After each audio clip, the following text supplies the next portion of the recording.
Morning everybody, lovely to see you here. There are some problems with traffic, so we might have a few running in shortly. So let's get on with the agenda. So apologies for absence. We've got Leah Mandarakis on our side, and I'm really pleased to welcome Esther, who is going to be subbing for Leah, and thank you Sharon for stepping up as my vice chair for this evening. Any other apologies for absence? I have Medway Youth Council. I have Councillor Lamas giving his apologies.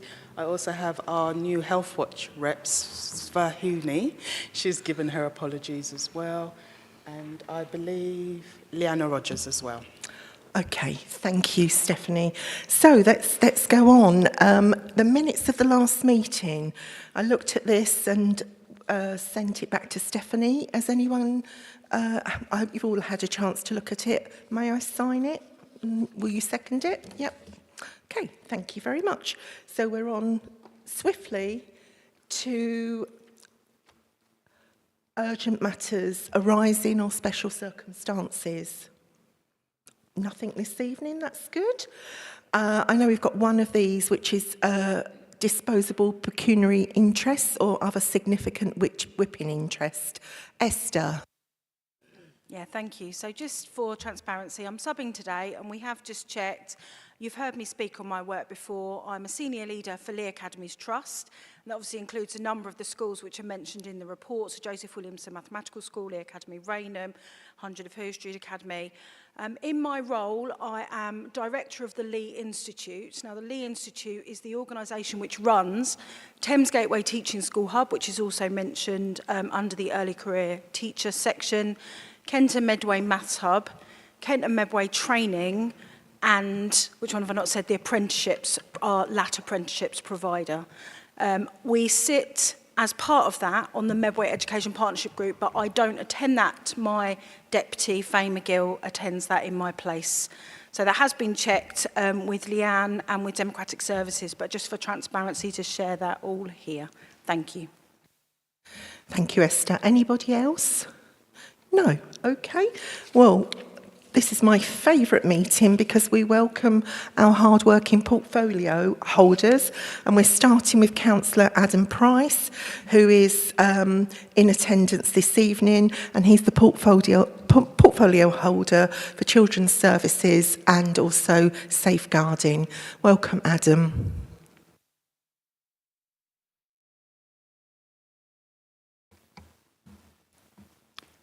Thank you. You've all seen the report like in front of you. If I just like to start off with just a few personal thoughts over the last year, but also a few points looking ahead. Over the last year, some of the things which like stick out was joining Lisa and her colleagues at the child-friendly Medway open event that was held in Who. It was a lovely summer's day that we had, but the number of people that kept coming up to all the stands, but like particularly Lisa's stands with the Medway Parents and Carers Forum, they were really interested. There's a lot of mums and dads there, and one of the messages that came through was that they just weren't used to Medway Council putting on anything in their area. So they really took away lots of information, and I think there's been ongoing dialogue, and you might have had a few more active members that came through to you, Lisa. So thank you for you and your colleagues. And they did rather adopt me because it was so hot. I started to take shelter, and then they had me helping out with various things for the rest of the day. It was really good. So that's one of the things that sticks in my mind. The other thing that sticks in my mind from a safeguarding point of view and also corporate parenting was that a conference that I went to during the course of the year, I had the opportunity to hear Fatima Whitbread tell her own personal story.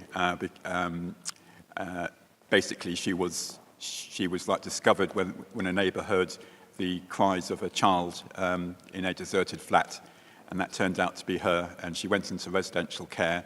But the stories that she gave about the people that impacted on her and made her into the person that she is now, and we all know, for the record, what she's gone on to achieve. And you know, as a you know, throwing the javelin, etc., and all that. And as she said at this talk, anybody can do it if they just set their mind to it. And obviously, but those first few years were really important. So I'd like to take the opportunity on the back of that, because it was inspirational, to thank everybody, including the chair here, for all the work that they do for fostering personally as well, because it really does help the children get off to the start in life. And then also linked with corporate parenting, those of you who were at corporate parenting last night, I need to give you my personal explanation for why I wasn't there to take the chair, because it's the first time I've ever missed that meeting since I've been the lead member for Children's Services. And that was because a volunteer at the Sunlight Centre, where I'm a trustee, put me forward for an award at the MVA Leaders in Charity Awards. And I've taken the opportunity, I'm quite humble, but I've actually put it by the T there so you can see the award that I got. So that was the reason why I wasn't there, but I look forward to the next meeting. So those two highlights like stick out for me. The other highlight is finding out more about what our incoming Labour government is like determined to do as far as children's social care is concerned. And I heard Janet Davey and various other speakers at the conferences that I was able to go to talking about the broken care markets, whereby it is possible for certain providers to charge literally through the roof, because we have got some very vulnerable children out there, and some of them will need placements, and they can't all be provided locally. And that's then has been leading to a sort of like perversity in the market, whereby certain like providers are more or less able to name the price. But there's various bits of legislation coming through now, and one of the really positive things that's happened in the last year is that we've maintained our membership of the Regional Care Collaborative, which is going to help us to work with other local authorities to work with most of the other local authorities. I think the last time I heard, it's only Hampshire that so far decided that they're not going to be part of that. And just the last thought to leave you on that before I open myself up to questions is that for the comparatively modest amount of 75,000 that we've put in our budget to support the regional care collaborative, we've been able to lever in over 900,000, which is going towards the developments at Eden House and also Alt Even as well. So I think that's money well spent to spend out 75,000 and lever in 900,000 capital. So I'll pause there. Thank you. Thank you very much for that, and your report was comprehensive as well. Any questions, please? Okay. Paula, then Esther. Okay. George, then, Adrian and Mark. Thank you, Joe, and congratulations on your award, Adam. Oh, thank you. Well deserved. I've got a couple of questions. They're a little bit bouncing a little bit over your portfolio, so bear with me. Okay. The first one is to do with the Youth Justice Service inspection and with Youth Justice Plan and team. How confident are you of us achieving a good outcome? A good outcome, yeah. Okay. So that's the first question. I've got a couple. Yep, that's just, fine. Just carry to on. prep you. Okay. I'll write down youth justice and you carry on. Thank you. Thank you for that. Probably a little bit more of an open question. What's the best part about what you do as the portfolio holder? And do you feel we are making progress going from good to outstanding with ILACS? Mm-hmm. Those are my three. Okay. The bit I didn't quite catch, I heard the bit about making further progress from going from good to outstanding, but I didn't quite hear the bit before you said that. It's the ILACS inspection. ILACS, yeah. Okay, good, thank you very much. That's it. Okay, thank you. So first of all, youth justice. We are required to have, and it's a statutory requirement for us to have a plan every year. And so the iteration of that this year, there was a lot more collaboration and opportunity for the various multi-agencies that we work with to really put forward their own contributions, rather than having, as has been in the past, one of our members of staff kind of write it for them and then submit the plan. So again, what happened this year was that there was a a draft of the plan was put forward, which Leanne put forward, but we had the opportunity for it to go through scrutiny and then for it to come back to Cabinet to make sure that there was still the opportunity for various things that we collectively want to achieve there to actually get into that plan. And then just the other thing to say about the youth justice side of things is that the government has modified the requirements for youth justice by way of inspection. So what's likely to happen is that we are likely to be examined under the new regime of inspections for youth justice. And I'm very pleased that we've had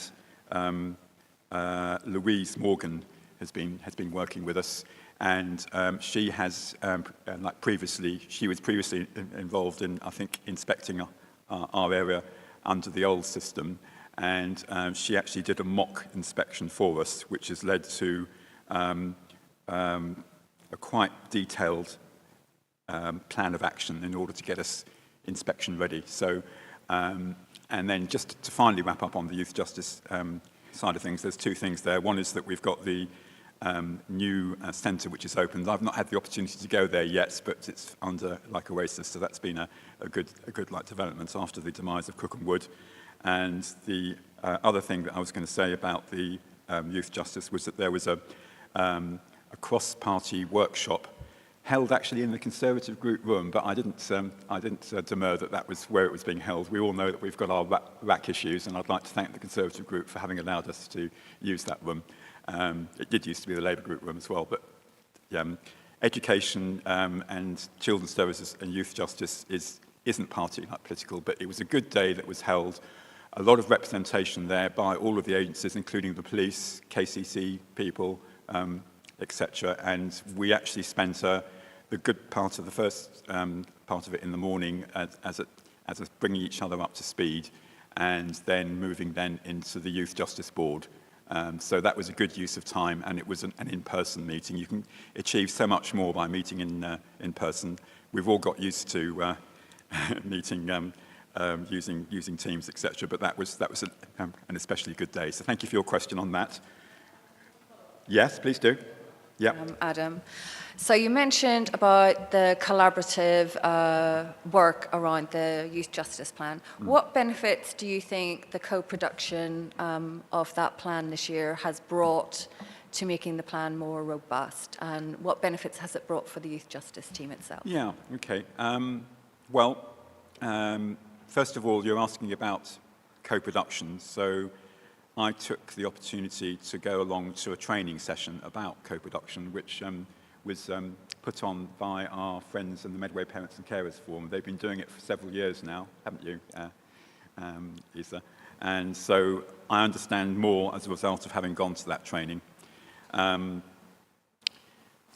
thing about youth justice, whereas we keep saying about the voice of the child and everything, this actual inspection is, whilst the voice of the child and obviously their experiences are important, the multi-agency element of it is the most important thing.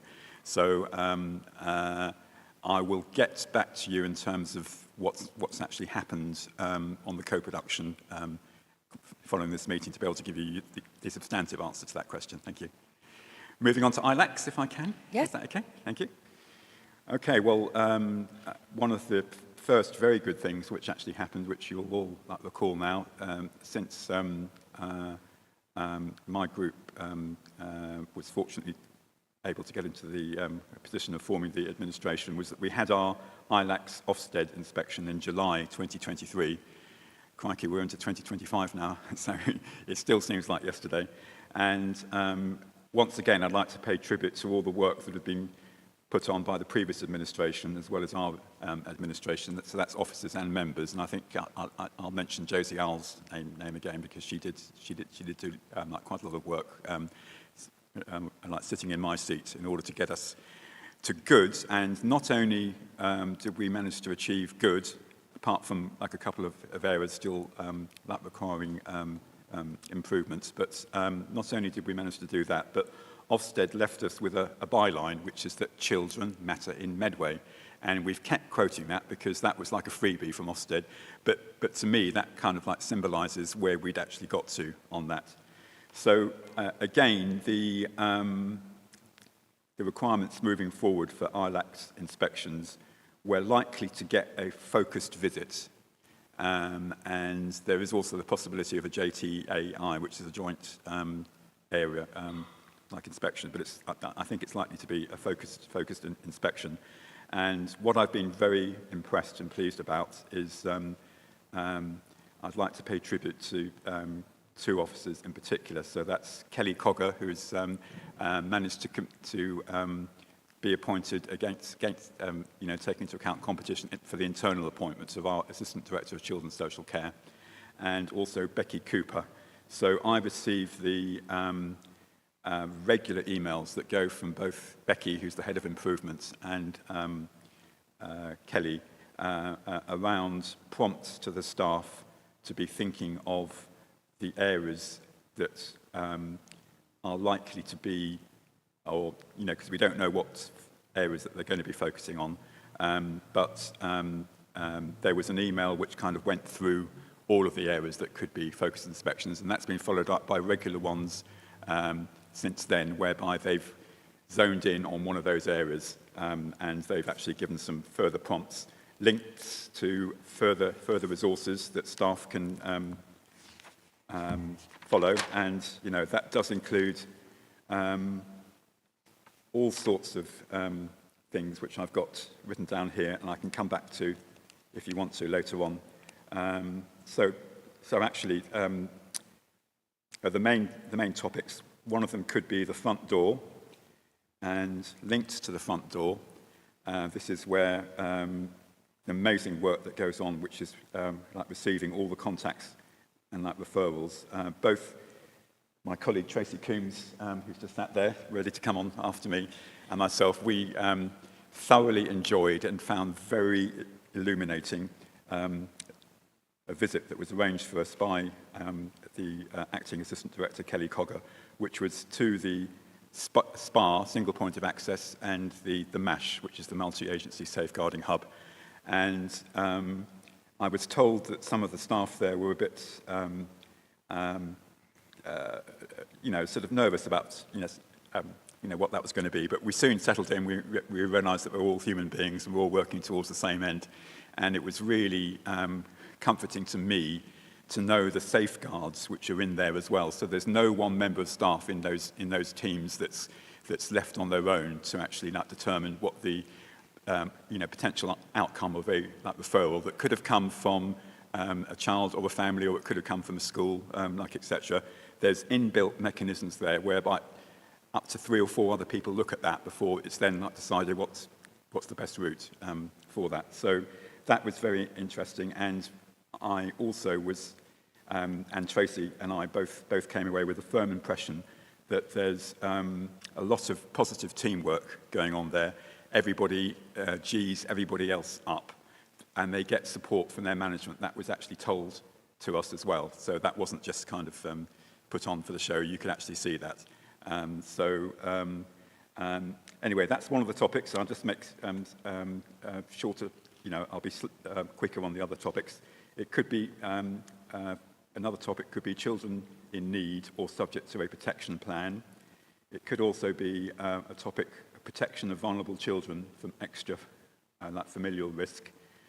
And the other topic that it could be children in care, and also planning and achieving permanence.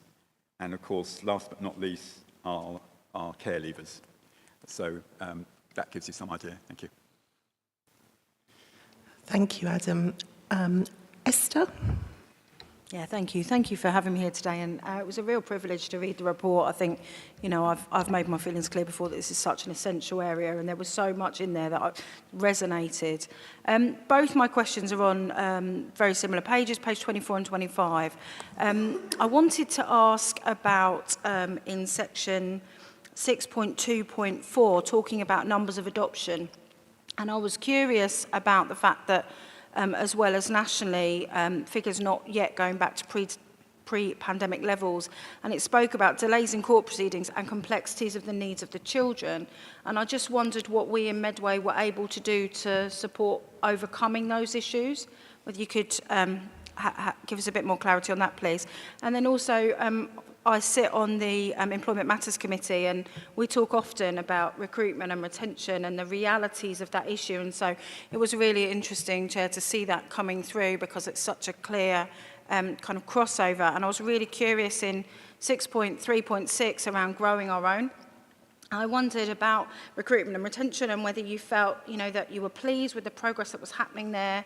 And where it's speaking about this approach, are we working wide with partners? Does growing our own mean that we're not going far enough? Are we building links? What does that look like? Thank you very much. Wow, Esther, thank you for that. No, but those are very thoughtful, and I hope I can do some justice towards the answers. But again, I will look to our officers to be able to supplement some of it if I'm not able to kind of cover everything that you would have wanted me to do. So first of all, the adoption work. I think many of you will not remember, because it's been shown in this building before, the really great video about which was done by the Regional Adoption Agency, of which we're a part of again. And this, just like briefly to remind you as to what that was, it was like depicting a foster carer who was coming home for his 50th birthday, and surprise, you know, there was people gathered there, but who was gathered there? It was all the people that he'd fostered before. No, including like adoption as well, because obviously adoption is like when they're permanently living with their carers, and often it's preceded by fostering, and so that was very positive and shows the work like collectively that we can do. And that has helped with like recruitment and retention as well. The numbers for like adoption aren't as great as, say, the children who get to go into fostering care, because of the checks and balances. To make a permanent home for a vulnerable child, or often it could be vulnerable sibling group as well. And that's where the multi-agency working comes in as well. So it's not done lightly, but the people that come forward to be like adopted parents, I've got I've a great degree of like admiration. And I may have mentioned last year that a good friend of mine, who's now a Member of Parliament for Sefton, him and his wife Caroline, Bill Esserson MP, they actually were able to adopt two children whilst they were living within Medway. And I heard firsthand from Bill and Caroline the very rigorous questions and the training which they had to undergo. So in answer to your question, that, I think the numbers did increase in the last year, but we're talking about, I think probably between 7 and 9 new placements for like adopted children. So they're not vast numbers, but that belies the amount of work that goes on in order to be able to get there. In terms of your other wider question, in terms of like recruitment and retention, there's a couple of things which I think has helped there. One is the 5% pay award hasn't gone unnoticed amongst our staff, but also foster carers. Also, there was some detailed work done looking at their fees, which they can be paid for as well, and that's all happened in the last year. And I think the last time that was done was quite a few years ago, maybe 5 or 6 years ago from like memory. And we continue to do what I think we're very good at, which is celebrating and thanking our staff, and in this case, thanking our foster carers. So in the course of the last year, I remember going to Bridgewood Manor for a tea party there. We were thanking the foster carers. I also recall a very good day that was held at the Corn Exchange, with some awards that were being given out for people who have been fostering for a year, 2 years, 5 years, 10 years, 15 years, 20 years, 30 years, 40 years. absolutely amazing. We do lose some of our foster carers, just like we do lose some of our staff. There's always going to be a natural throughput as well in like both areas. But what we're doing certainly, like from a staff point of view on our like recruitment and retention, is that we're holding these detailed exit interviews to be able to find out more what is the reason as to why staff are leaving. And on the like foster carers side of things, I remain like available to enter into like dialogue with any dispirited foster carers. But I do myself get the opportunity to meet foster carers when I'm checking out, from a safeguarding point of view, the visits that I get to go on as a lead member into a looked after child's home with the foster carers. And I've been on about 4 to 5 visits this year, and I was able to go on 1 the previous year. So I'm really, that gives me the opportunity to hear firsthand, both from looked after children and also from foster carers as well. And I can get back to you with the more detailed answer to your question in terms of the numbers on recruitment and retention. So thank you for that, Esther. Thank you.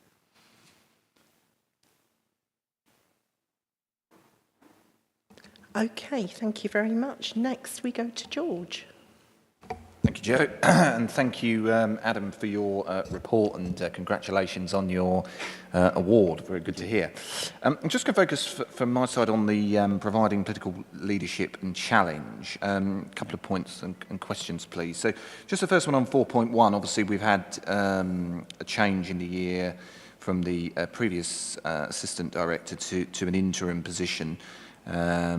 I'm just interested in terms of your perspective on how you're finding leadership both at director, assistant director level, but also at wider sort of directorate management team level, obviously noting that change, and just in terms of your thoughts in terms of the timeline around the speed of the permanent appointment. Yeah.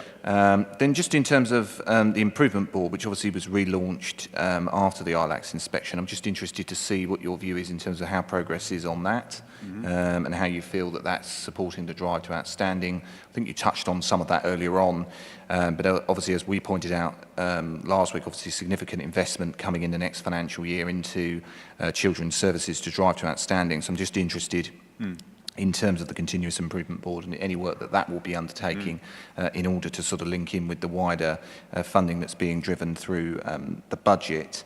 And then just finally for me, I'm just interested in terms of how you're finding working with other regional partners and learnings from others. I know you referenced talking to colleagues nationally. I'm just interested in terms of how you're finding any learnings from the LGA, other portfolio holders within the area and other bodies, and how you're able to apply that to your work as the lead member. Thank you. Excellent. Okay. If I answer that in like reverse order, if I can.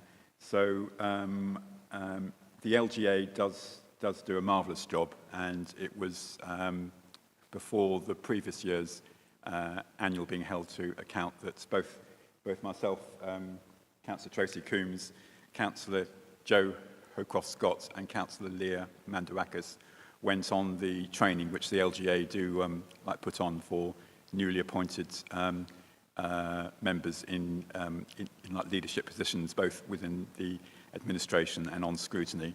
And my memory from that, it was just before last year, so I will come on to this year in a moment, was that the LGA provides really good training for us, like particularly those of us who are new into role.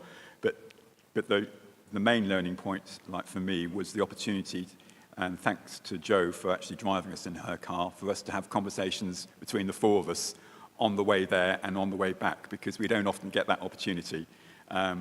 What I've been able to do this year is to hold like political leaders of children's services meetings. So those 4 individuals that I mentioned, we do meet up once every 6 weeks, and we actually met last time just last week, or it might have been earlier this week. So the LGA is really good from that point of view. Following on in terms of the LGA's input, I know that you and I both went to the same conference that was up in Harrogate, and that was the NCAS conference, I think. Oh no, it was the LGA one, wasn't it? It was the LGA one, yes, because I went to both of those. So those two opportunities, like for me as a lead member for Children's Services, those are the times when I really do get to be able to speak to my colleague portfolio holders elsewhere within the region, but also in terms of other parts of the country. The training that I've had that started in the previous year, but very much came through to a conclusion in this year, was that I was paired up with a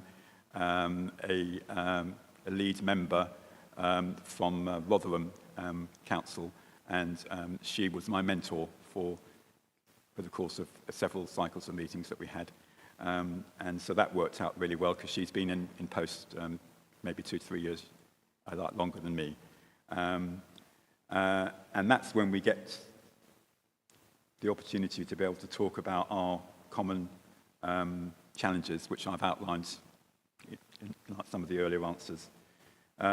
Moving back to your question generally about our own leadership and also the challenge which, as portfolio holder, that particularly my colleague Tracy Coombs and I do, we are afforded the opportunity of a regular overview meeting, which is like attended by the officers like in front of us, but also the senior team like below them. They join us halfway through the meeting, and that's when we get to see the information like presented. It is a Teams meeting, so we get to see all the finance information, we get to see all the workforce information, and also what's happening to try and improve those RAG ratings. So, and then in terms of our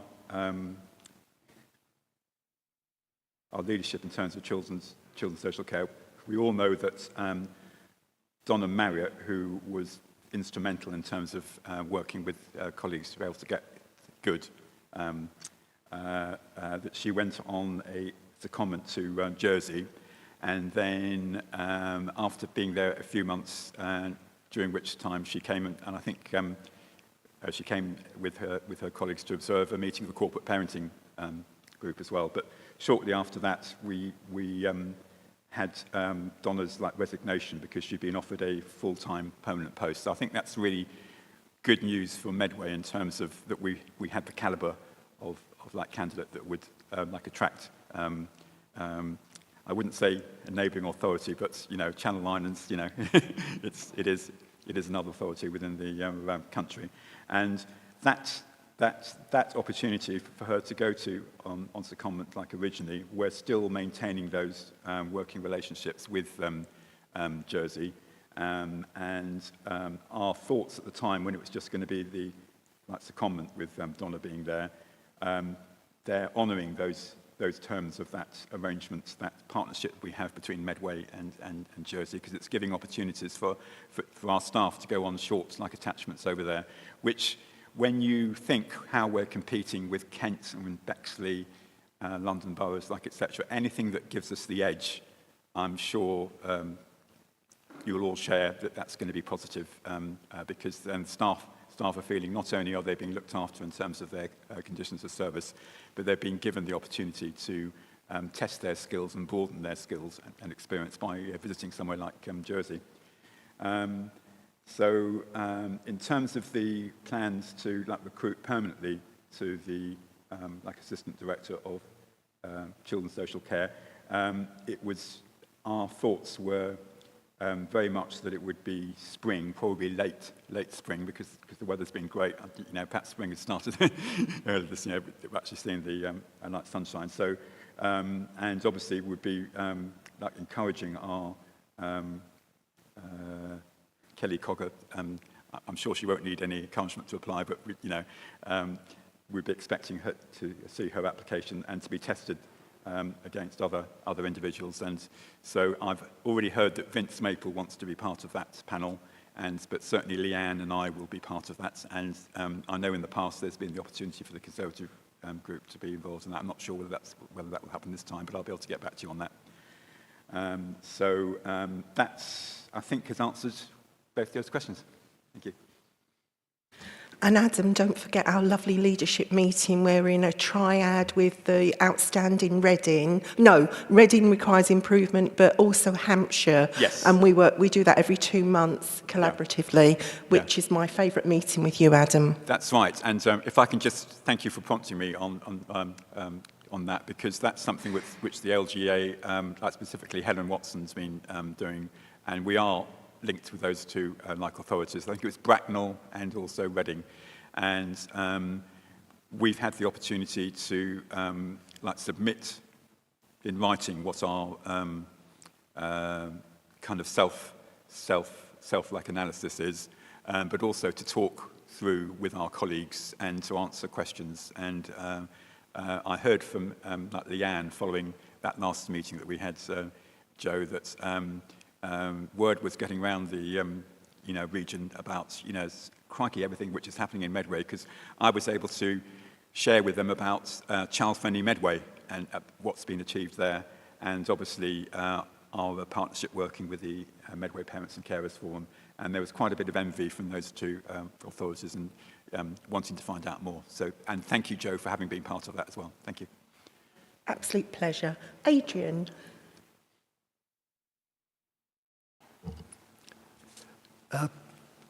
Good evening, Adam, and welcome, and by joining, congratulating you for your well-deserved award. I'd like to talk about Eden House. Not that I'm blaming you at all for the debacle, but because it went across 2 administrations, but it was a crying shame that we had a wonderfully refurbished facility that was months ago, years, lying there empty. When we, as you well know, probably better than I do, how much we need. Are you talking about Eden House? Yes. Yeah, thank you. All right. We need that decent accommodation. So I wonder what lessons you've learned from that debacle that can be used to make sure that when all even comes on stream, we don't get that delay, please. Okay, well, I mean, I think you said that you were going to toss me a few questions that you thought I would be able to answer, but you've actually thrown me a nice friendly ball there, because I can start my answer by saying that I wish that we weren't in the situation to have to reopen Eden House because of the previous administration's appalling decision to be able to close Eden. It was the one service that was outstanding. It wasn't called Eden House then. But anyway, that's the party political thing out of the way, because like I said, in children's services, we do work across party, and the needs of our children are such that we do need to work like cross party on that. So Eden House is now open. I've expressed an interest in terms of going to visit, but we're not going to subject those individuals that are in there to almost like going to the zoo and seeing these individuals. It'll be linked with normal work, such as the safeguarding visits, which I've explained to you before, that I get the opportunity to take part. Not just me, but the leader of the council and also the chief executive officer and other lead members of the children's social care management do partake in that as well. Those visits are always started off with a Teams meeting with the staff in that section of children's social care before we actually go out. So that's the opportunity to hear firsthand from the workforce if they've got any grumbles, but also things which they'd like to share. So just going back to your point overall there,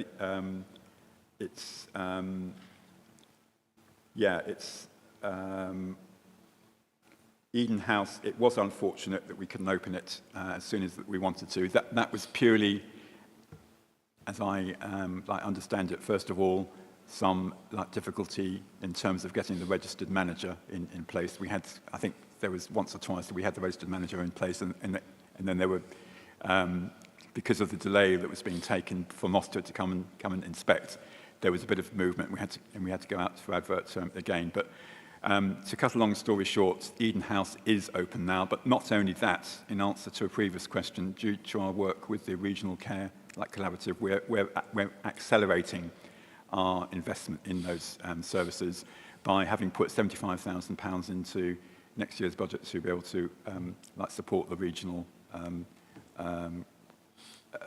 working group that we're working with. We have managed to like secure £900,000 in terms of capital, which will enable us to do some conversion work in the cabin at the back of Eden House, and also to really do what needs to be an excellent job in terms of bringing Alt Eden forward, which will be all of those like facilities then immediately starts paying dividends on our budget. So part of the fact that we have been showing an overspending in this year's budget has largely come down to the challenges that we had with being able to get Eden House open. So thank you. Thank you. I've got a couple more questions. I thought it would be best to ask them one at a time, because when I've been in your position, I found there's nothing worse than trying to scribble down a long list of questions and then found you couldn't read your own scribble afterwards. Okay, thank you.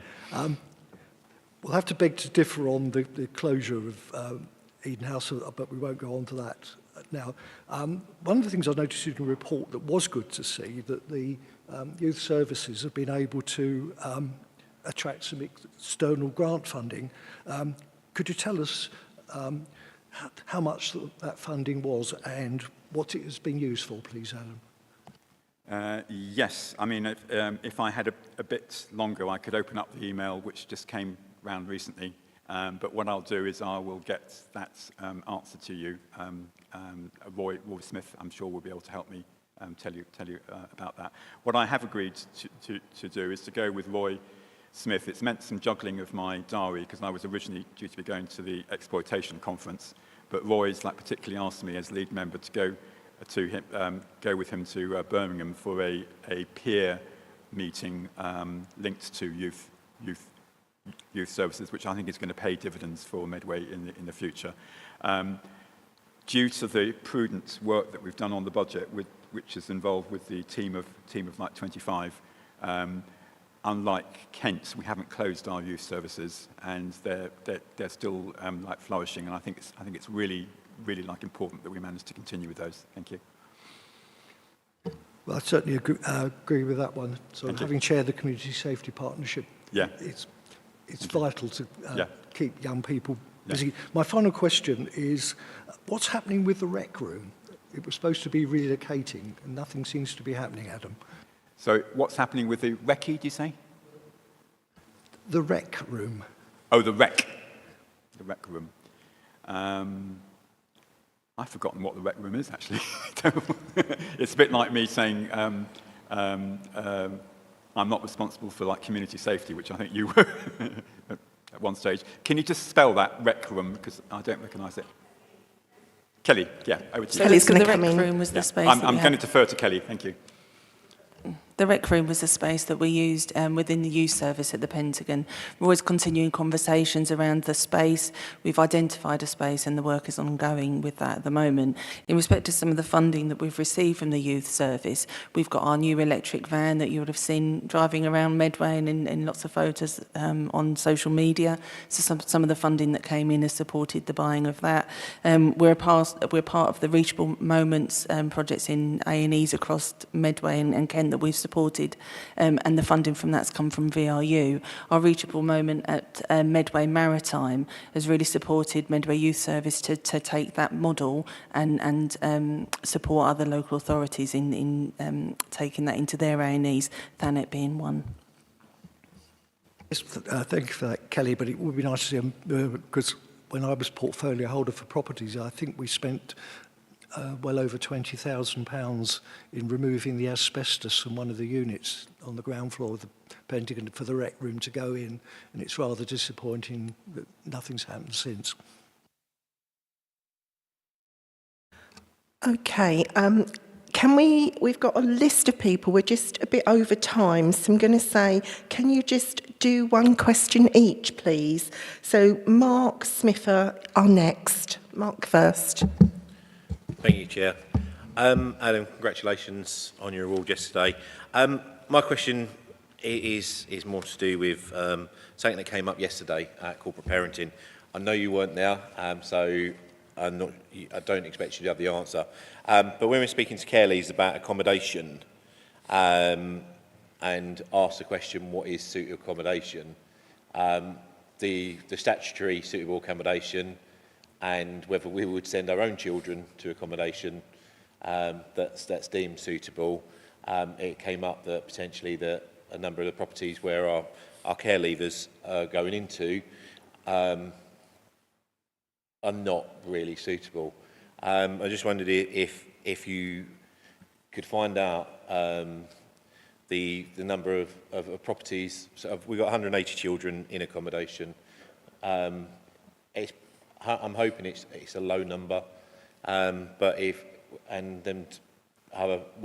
what can we do to make sure that we're looking after our young care leavers as they take that first step into independent living, and acting as a corporate parents we should do, especially now we've made care experience protected characteristics.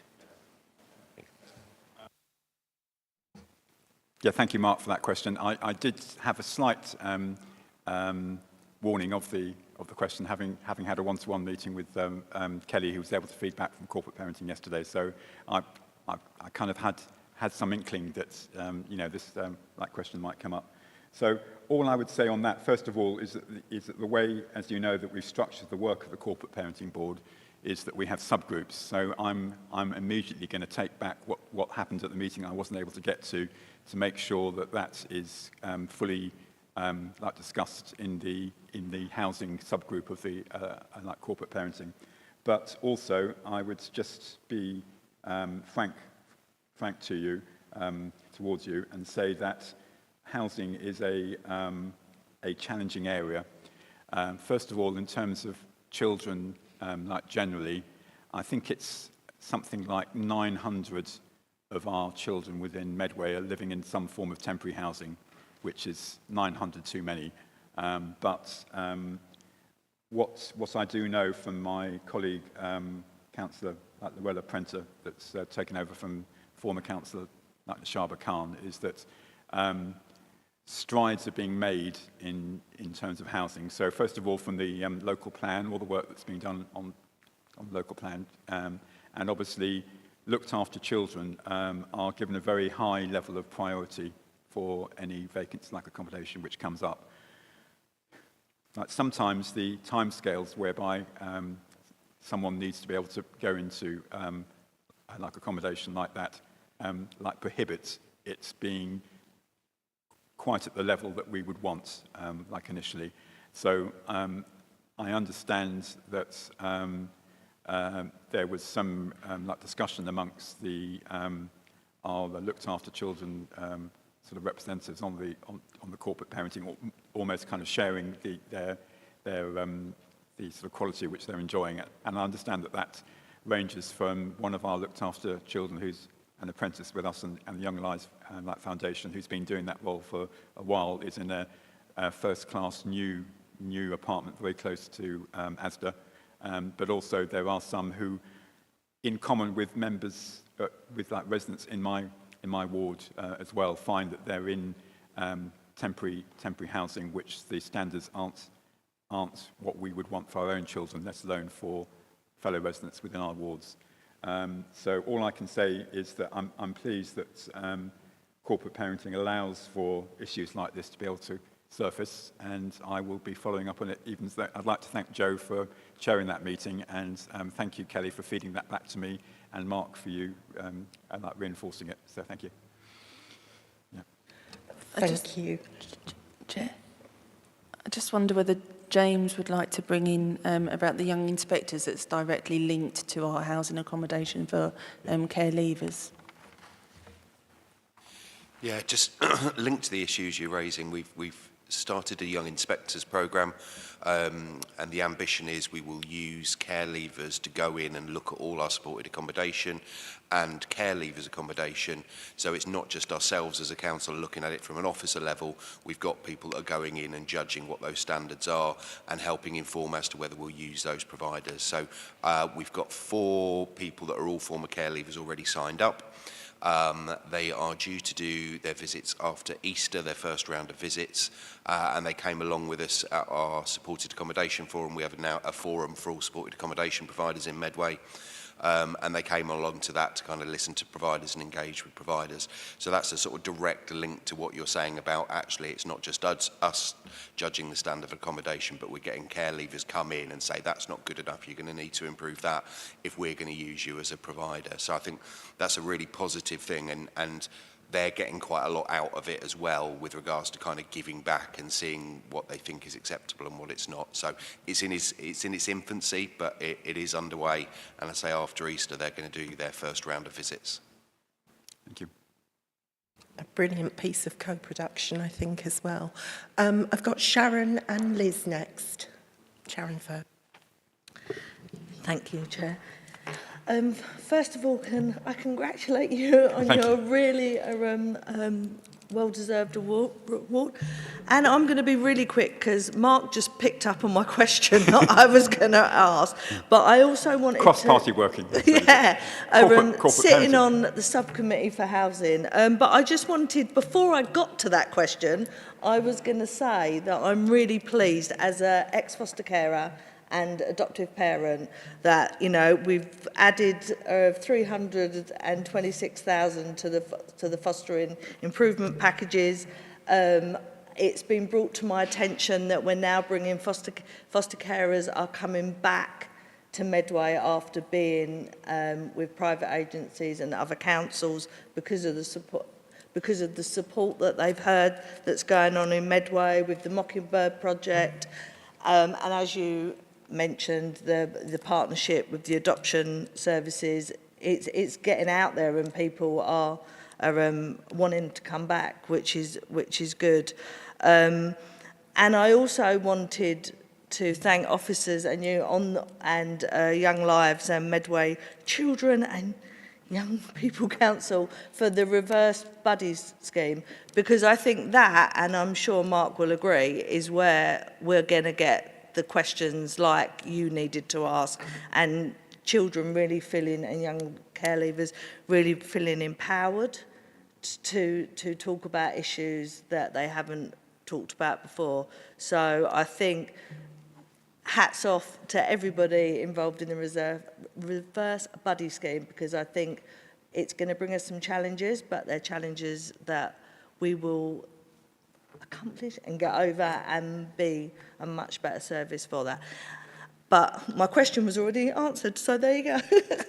Yeah, I'll just come back to you on the like reverse buddy scheme. So I was one of the members there that undertook the training as soon as we'd finished the previous corporate parenting meeting, and I've been twinned with a looked after child. I had to undergo a selection process for that in order for our interests to be matched somehow. But I've had 2 very fruitful conversations so far, and Nikki Booker sat in on the second one, which just took place a few days ago, and she put herself on silent. It worked better by us doing it as a WhatsApp than through Teams, because the volume isn't always great on Teams.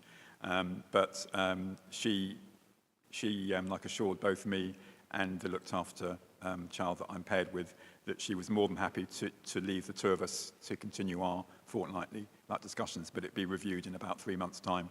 I know that Hayley has said that she'd be willing to kind of sit in on like one of those meetings as well. So I'm just giving that opportunity, but I do think it is a good like opportunity for us to be able to hear about the lives of our children who are in care, and for them to be able to appreciate our lives as well, and what we're doing for them as corporate parents. Thank you. I'd just like to say I came here from having my second one, which is why I'm really fired up. Well, as I came here, it was brilliant. It was really good, and we went over the hour. That's all I'm saying. And I'm delighted that one young woman has selected me to be her buddy, which is lovely. Liz, I'm going to leave you because of being blind in one eye. I forgot Smither. I do apologise, Liz. Thanks, Jo. Adam, congratulations on your award. Very well deserved. I just had a couple of questions. The Youth Justice Service, it seems to be the right approach to drive improvement, to have the mock inspection and then also have the Youth Justice Service lead, a new person recruited. I would like to know what the findings were from that mock inspection. How are we doing? Because I know we've had several concerns in this committee about the Youth Justice Service. So it'll be good to know where internally, where we are assessing ourselves to be at this time. And just one more question is, you talk about continuous service improvement plan for children's services. Smith, just one? Just one, okay. Right. I've got to be fair, equality rock.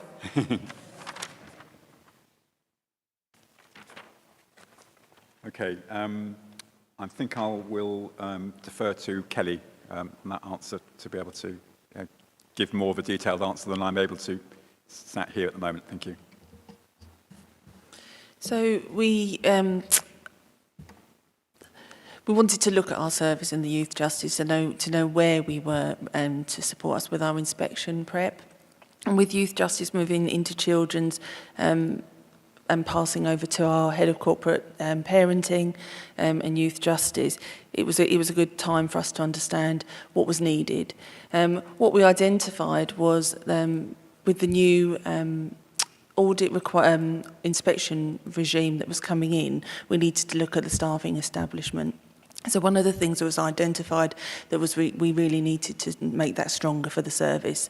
So we've taken that forward and we've recruited to an additional service manager who's Mark Powell, who was the director of the VIU within Kent and Medway previously, and he starts with Medway at the end of March.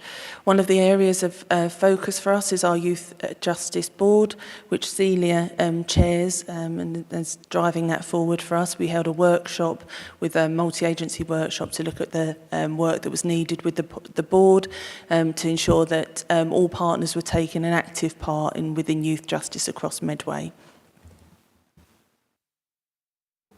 Brilliant, thanks. Last but not least, Liz. Thank you, Chair, and thanks very much, Adam, for being here this evening. I just wanted to ask, with regards to the ILACs that we talked about earlier, and with these sort of focus visits that we're expecting, how do you feel that we're doing with regards to sort of children with disabilities? Because obviously that was the area where we didn't reach good at the last inspection. So I just want to know sort of your view on how we're doing, and you know, and really how you get that view. Sort of, you know, where do you think things needed improving, and how do you sort of know, how are you confident that things have improved? Okay. Thank you. Here is where our partnership working with the Medway Parents and Carers Forum really comes to the fore here, because if people don't know what the Medway Parents and Carers Forums get up to, they provide a really good opportunity for parents who are bringing up children, both with physical and mental disabilities, to be able to receive support from their peers, but also not just to receive support, to actually be part of the co-production of those services. So also it was the Medway Parents and Carers Forum that played a very important role during the course of the ILACS visit. I think you were camped in the building down at Broadside for I think about 3 or 4 days, but the feedback that we had from the Ofsted inspectors was they really valued our colleagues from the Medway Parents and Carers Forum for giving a dispassionate answer to some of the questions. So yes, we didn't do as well as we could have done, but we have focused on that area already, and it could form part of the focus visit And from not my answer to the previous questions earlier on, staff are being given every opportunity to brush up their skills to be ready to be able to speak in an informed way with Ofsted-like inspectors. And I know from my regular meetings with the Medway Parents and Carers Forum that we are making strides in that area. There's still more work to be done, but again, in common with our approach within Medway, we are giving the opportunity to thank both our parents who are, sort of like really doing well, but also the agencies that we work with, including school transport, giving them a pat on the back where improvements have been made. And I think school transport is like one of those tricky areas that we can always do better at, but it costs us money. But that is important that our disabled children are able to get to school. So that gives you an overall flavour of the answer. But I'm going to make myself a note to be able to give you more of a detailed answer, unless anybody else wants to add to the disability thing from our top table there. Right, thank you everybody. Thank you, Adam, for your hard work and professionalism. And over to my Vice Chair for the evening. The committee notes the report. Is it? Is that seconded? Thank you, and agreed? Thank you. Okay, a quick changeover. We're going to take our portfolio holder and cabinet member. I've already got the place name changed. So. Oh, yeah, thank you. Councillor Tracy Coombs, who is in attendance this evening, and you will find her report on page 33 to 50. Thank you.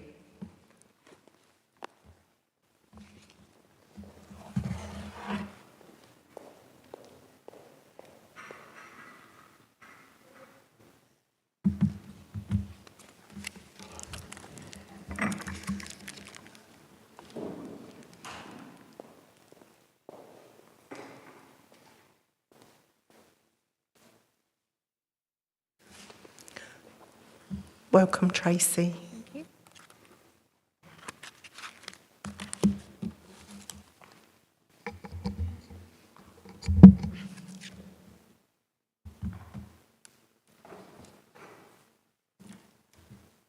Right, thank you very much. Thank you for having me here this evening. I'd like to start off just really by giving my thanks to so many people who make my job so much easier. So particularly to the Education and SEND team, all the officers there. It's a real team effort and they work incredibly hard. I'd like to thank as well our partners in schools, early years settings and colleges who work really closely with us in all areas covering my portfolio, and they are really supportive too. And also to wider stakeholders, so parents, carers, voluntary sector, and it really makes my job so much easier that we've got such good relationships and such strong support from all these sectors. My report you will have had, so I'm quite happy just to start with any questions people might have about that. Brilliant. Yeah, so Councillor Perfect was first. Can we stick to 2 questions, if that's okay, at the maximum? Thank you. So Councillor Perfect, then we're on Children's Committee. Damalola next. Thank you, Joe, and thank you, Tracy, for bringing this comprehensive report, and thank you for everything that you're doing. I know sometimes it can be particularly frustrating in an academies model undertaking your role, so thank you for everything you're doing, and thank you to Celia and her team as well for everything they're doing. Just in terms of the, just interested in my 2 questions, and I'll stick to 2. The first one is just about, I'm just interested in how you're finding the relationship with a couple of external stakeholders. So the first one being the Department for Education. I'm really finding it quite hard to hear, sorry. Is that better? That's much better. Okay, I'm going to talk like this, so sorry everyone. Sorry. So how are you finding, firstly, the relationship with a couple of external stakeholders. The first one, namely, being the Department for Education, and how you're finding the relationship with the regions group in particular. And then my second stakeholder I'm interested in terms of your relationship is just with the CEOs group and how you're finding your engagement with the leadership of the multi-academy trusts that I was just referencing.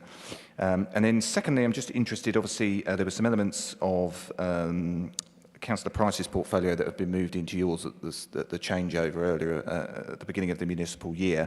I'm just interested in terms of how you're finding undertaking those new areas, particularly in relation to SEND and any high-level objectives that you have for those parts of the portfolio. Thank you, Joe. Right, thank you very much for your questions. The relationships with the DFE and the regional group are interesting. It's a real challenge, actually, having that separation from schools that come directly under the jurisdiction of the DFE.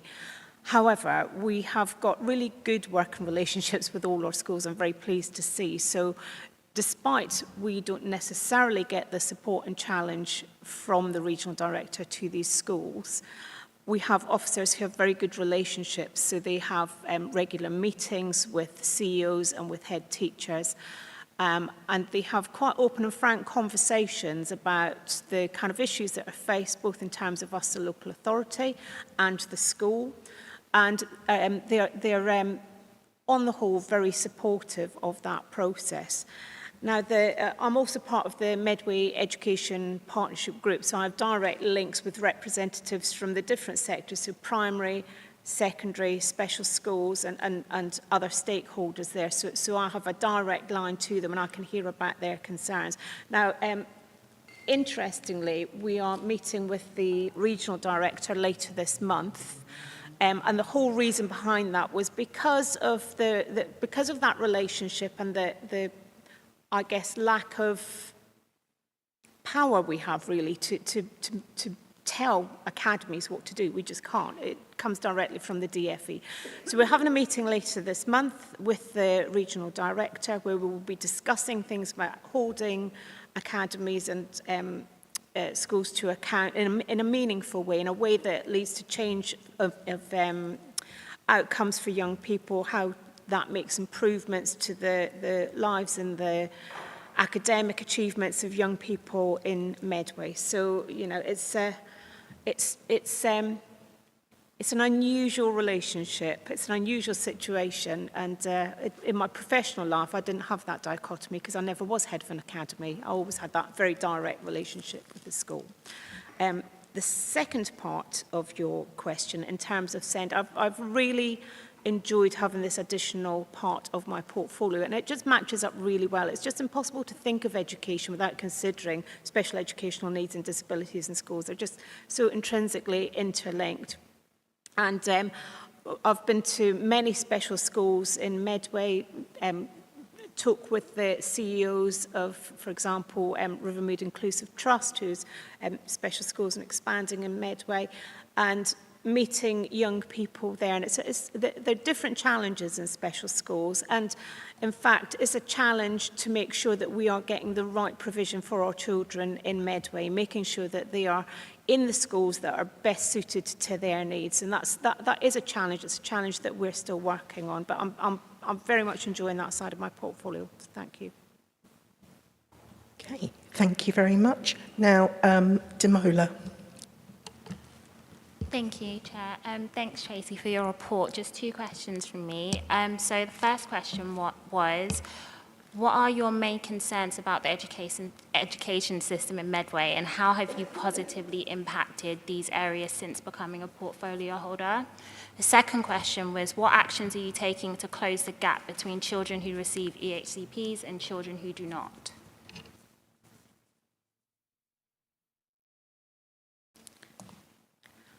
Thank you very much for your question. I would say one of the biggest concerns is the SEND system in Medway. There's a lot of pressure on that system, and we have been working really hard to try and resolve the pressures there. There's increasing demand, and as we all know, you know, money is tight, so we've had to be very careful in managing budgets. but very importantly, making sure that we're meeting the needs of our children and young people. And it is a system, it means everyone has to play their part. So we as a local authority, the schools themselves have to play their part too, and the DFE has to play their part. And we had a symposium last year, can't remember the date of it, where we had a large number of settings represented. So it was an inclusion symposium. We were talking about how we all need to work together to make sure that this system works for the children in Medway. In terms of the impact that we have on that, we had, as you know, pressures with EHCP assessments. So what we did in that case, we put extra resource in terms of funding into that so that we were employing more educational psychologists to make sure that we were dealing with the backlog of children who didn't have their educational healthcare plan assessments carried out. But while the schools were waiting for these EHCPs, they still had to meet the needs of these children. So we made sure that we put funding in there too. We gave an additional £800,000 since September so that schools were able to put things in place for those children while we were waiting for the EHCP assessments to have. In terms of closing the gap between children with EHCPs and other children, are you talking about results here? You're talking about the outcomes. So we definitely do have a gap, and we, again, work closely with schools. Our SEND department liaise with SENCOs in school to make sure that they are putting appropriate provision in place. So children have their needs assessed, and we need to work with schools to make sure that they have put in place what's needed so that those children can make progress. And in terms of our results, it's quite pleasing. I am just going to check my notes here to make sure I'm saying the right things. I do not want to give you the wrong information. So, for example, at Key Stage 2 in reading, our children with EHCPs improved from last year so that the gap with national has narrowed. In writing, children who have SEN support improved and are higher than nationally children with SEN support. At Key Stage 4, those with grade 5 plus in English and maths, our EHCP children improved by 1.7 percentage points. So we can see that that work is paying off. We've still got a way to go, we know that, but we're making steps in the right direction, and we'll be carrying on supporting our schools, our SENCOs, to make sure that those small steps continue. There's a big list. Can you wait till the end if we've got time? Thank you. Can I have Adrian next, then Wayne? Thank you, Joe, and thank you, Tracy. Tracy, I've got two questions. I'll do them one at a time.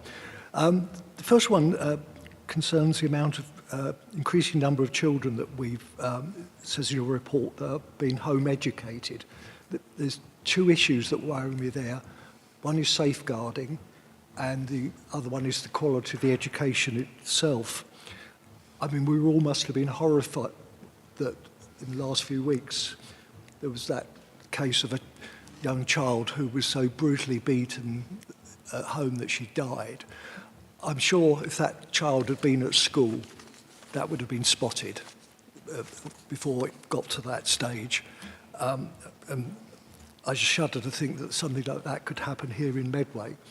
And the other is the actual quality of the education the child is going to get. With the best will in the world, I find it difficult that a parent, even though it's one-to-one, is going to give a child as good education as our teachers, who've spent years training to be teachers, and with all that experience, plus the social thing of mixing with other children. So have we got the resources to inspect and check on homeschooling, and what are we doing at the moment here in Medway? Right, thank you for your question, Adrian. I'll share your concerns. As of 1st of December, we had over 1,000 children in Medway being home educated. And while parents have the right to make the choice to educate their children at home, and in fact we have limited leavers because of this right that they have, we do continue to work to make sure that the provision of home education is appropriate in all cases. and also that before children are removed from school, that we've explored all the options and made sure that parents are aware of all the options that are open to them before they make that decision. Our team works closely with school leaders to promote the understanding of elective home education, their responsibilities, and the Fair Access Panel also works hard to reintegrate children if the decision's made to get them back into school. But I have to say that with the increasing numbers of children now being home educated, our team's capacity to assess the quality of that elective home education and to make sure that those risk factors are identified it is difficult. So I've asked for the service to review their capacity and to do this work, especially in light of the new bill that's coming through, which means that there will be more work involved, rightly so, for local authorities to look at home education, and gives us more powers to ensure that it's the right thing for those children. The new bill will also mean that we can refuse to allow children to be educated at home if we feel there are risk factors, if there are safeguarding factors in there. And it also means that we can look at the actual circumstances of the home education, the space where they're being educated and the quality of it. But at the moment, because it is a parental right, we're quite limited in what we can do. So this new bill will increase our ability to keep a closer eye on those children who are being home educated. Thank you for Tracy. That's a really good answer. The other thing I'd just like to talk about is early years provision. On page 38 of the agenda, there's Ofsted reports, and it says that nursery classes in schools of 41 had 100% achieving good or outstanding. Private and voluntary nurseries, 98% good or outstanding, but when it came to childminders, it was only 89, so that means 11% were poor or inadequate, requiring improvement. And given how important that particularly those first 2 or 3 years of a child's life are in affecting their life chances right up to into adulthood, do we have any way of checking up on those childminders who are not doing such a good job? We have no levers over who sets up as a childminder. They register with Ofsted. It's Ofsted's job to inspect them. It's Ofsted's job to check whether or not they are meeting the required standards and that they have everything in place. They do take this monitoring very seriously, I have to say, particularly in light as these are our youngest children who are going to childminders. So it's really important that we do. And 89% is quite a high number. I know that 11% are not yet good, but they will have an improvement plan and they will be re-inspected. So if a setting requires improvement, they will get more frequent visits to make sure that they're coming up to standard. And we do provide support and guidance to the providers. So we do work with them, and we have resources available that they can tap into, and we can work with them to help to make those improvements.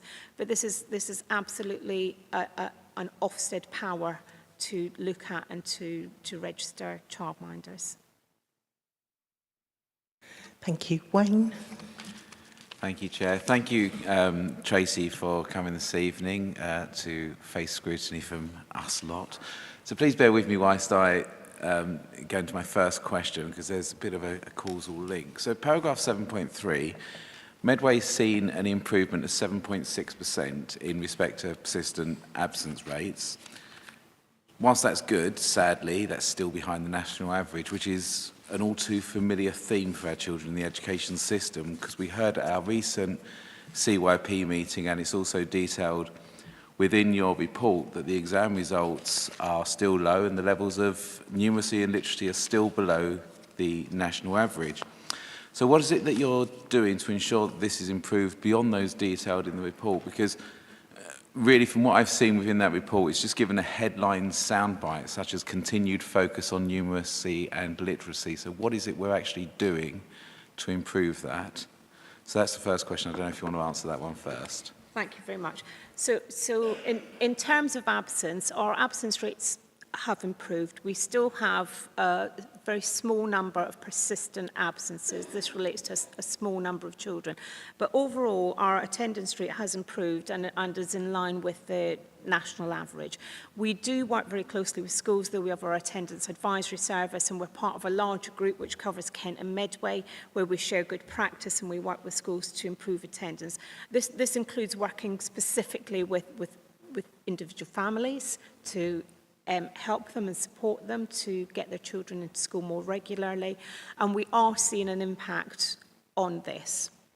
In terms of academic attainment, so can you just kind of clarify for me which particular areas of academic attainment, or are you talking about overall academic Well, attainment? overall, because at the last CYP, we were given tables where performance across the board really were still falling short of the national average.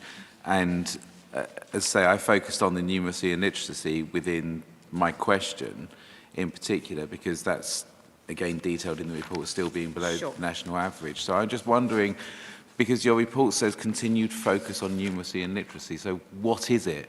You know, it's a soundbite. What is it we're doing? So school, we have a very strong set of schools who are working in collaboration with one another, and there's a lot of peer-to-peer support goes on in schools. Because they're academies, and because we have a very small number of local authority schools now, our school improvement service is very much reduced. So academies put support in between themselves and generally have their school improvement members of staff in there who work with schools, and they will have action plans. Now, you're probably aware that we refreshed our literacy strategy last year. This has been disseminated to all schools, so you're all aware of what our ambitions are for Medway. Now, just to put in context your comments about attainment, I feel we've had a really positive set of results this year. I know we're still below national, but there are improvements in so many areas. So, for example, in EYFS, we're above national for those children who achieved a good level of development. In Key Stage 2, a number of children who reached the expected standard in reading, writing and maths combined improved from last year, and that now matches the national average from a position previously where we were below national average. In reading at Key Stage 2, children with EHCPs improved from last year, and the gap with national has now narrowed. SEN support in writing at Key Stage 2, higher than national average. So there are many, many positives here, and I can see the impact of the work that we've done with schools in a lot of these results. We know we've still got work to do. We've always still got work to do. But we feel that we're moving in that right direction. And we'll continue to support schools, particularly in the core subjects, English and maths, which are so crucial for children to achieve, to move further on, to go into further education, to go out into the world of work. So they are a priority, and they are the measures that are reported by the government when we're looking at attainment and so on. But, you know, going through to Key Stage 4 now, so GCSEs, we've got children with grade 5 plus in English and maths. They've increased the gap with nationals down to 1 percentage point from where it was previously. So we're absolutely not complacent, but I'm quite proud of what our schools are doing with our children. Particularly, we're not that far out of COVID and children having quite a disrupted time at that time, and we are on our way back to where we should be. Wayne, I'm going to stop you there because you had attendance and attainment. I've got 6 other people, so I'm going to put you on the bottom of the list with Demola. To add one other comment then. Okay. Whilst you mentioned about level 4 children and everything, I think all of us here should give a vote of good luck to all those children coming into the exam seasons for both GCSEs and A-levels, because I'll tell you what, they're working damn hard.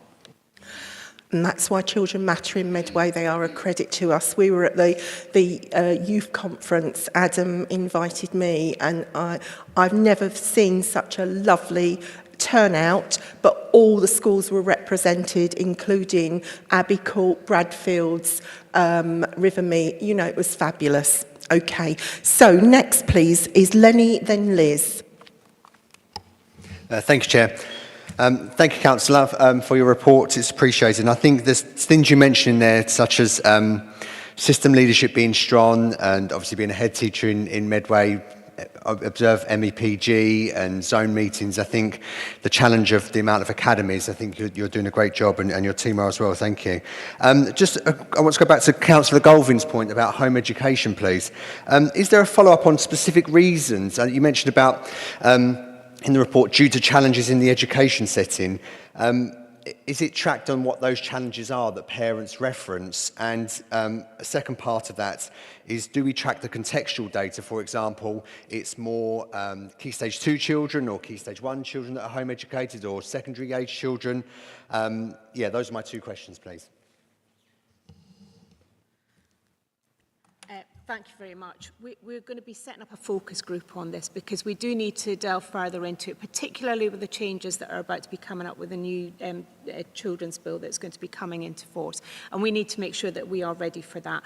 At the moment, parents don't have to give a reason. So, you know, we don't have full sets of data because some parents choose not to give a reason. We equally, I would have to defer to Celia actually, in terms of, do we know whether they're more at Key Stage 1, Key Stage 2 secondary school? Do you have that data to hand, Celia? Yeah, so the majority coming out who haven't been out for the entire time come out at secondary years 10 and 11. Thank you, but we know that we've got, we're going to have much more powers when this bill comes through to kind of look at the quality of the home education, how appropriate it is for individual children. Okay, thank you, Liz. Thanks, Jo, and thanks very much, Tracy, for being here this evening. I wanted to continue with the home education as well, actually, because it is something that's been concerning me recently. So it's just with regards to sort of the numbers, when you sort of say it's just over 1,000 from the 1st of December, I just wonder if you can tell us how that compares with previous years, so we can see how much the increase is. And I'm kind of making an assumption that a lot of those children will be SEND, although I appreciate you've said that parents don't have to give you a reason why they've pulled their children, but I guess you'll be able to see that on their sort of file, so to speak, that they've perhaps had. And that's my concern, is that we're failing those children, and that it's possibly that they're not in the right setting, and that's why they're coming out to be home educated. And within those sort of numbers, because it says elective home education, so where a child has been excluded and there's been no other provision for them, are they included in that number? And therefore are our numbers even higher than that? That is one question. My other area was with regards to with SEND again, you mentioned, I think it's in 20.2, about a new college being already oversubscribed. So I just wanted to know what our future plans are with that, and where we're sort of sending children with complex needs. I think at the moment they go to Canterbury. There's a huge cost with transporting children. I think if we look at the figures with regards to sort of, appreciate building a whole new school is very expensive, but I think it can be recovered in something like 5 years with the cost that we transport children out of areas. So I'm just wondering what we're doing about that. I know Abbey Court are very keen to get that up and running, and just wondering if you're having sort of dialogue with them about that. Thank you. Thank you very much for that. I'm going to start with the question about children who are excluded. They are not counted as electively home educated children. If a pupil is excluded from school, we still have a duty to find them a place in education. So they wouldn't be home educated. They might have tuition assigned by us, or they might be found a place in alternative provision, but they would not be counted as home educated, because that's only when the parents choose that to happen. It wouldn't be counted in if it was something that had happened because the school had excluded them. So the increase from previous years, so to give an example, about this time last year we were around about the 700-ish mark, so it's increased quite a bit. They're not children with EHCPs. There are various reasons why parents decide to remove their children from school. So it may be, you know, they may have done it for entirely the right reason. So because they feel that that's the best thing for their child, they feel that they are able to provide that education better than school, and that's fine. But sometimes it's not. Sometimes it's because there's been a breakdown in relationships with the school, and the parent rather decides to remove their child from school. We offer a mediation service in those kinds of circumstances to try and talk through what the difficulties are and to look at how it can be resolved before, you know, that button is pressed and they take the child off roll. It might be for a myriad of reasons, but it's not because of EHCPs. And in fact, at the moment, if a child's in a special school, they would need the local authority's permission before they could remove that child to be home educated. So special school children would you know, that would be looked at very carefully. That's kind of beyond just the parental choice in that case. In terms of our SEND, our older children, so Mid-Kent College have included, now has a much bigger provision for children with SEND. I visited it last month and was hugely impressed with their offer there. I thought they were doing an incredibly good job.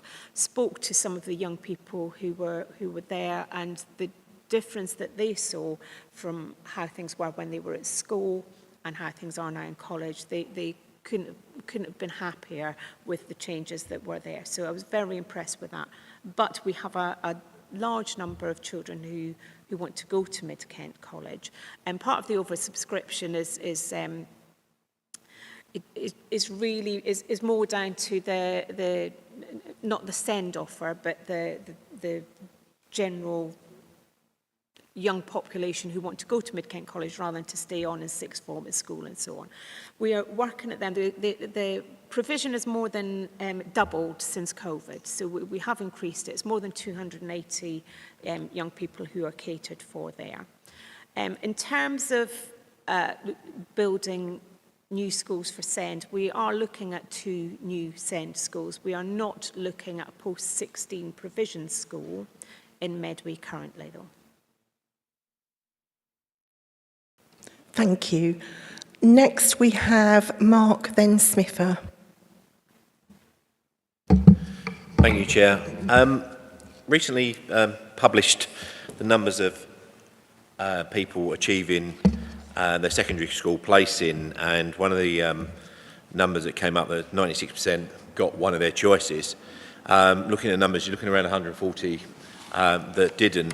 Knowing one of the children that didn't get one of their choices last year, lives near to Wayfield Shops, and was actually then given a position in the Maritime Academy, which Maritime Academy school buses do not cover that area. So for that child, they're having to get a bus at 6:58 in the morning to get them in time for their first lesson, and then when they're getting the bus home, and they're not getting home till nearly 5 o'clock.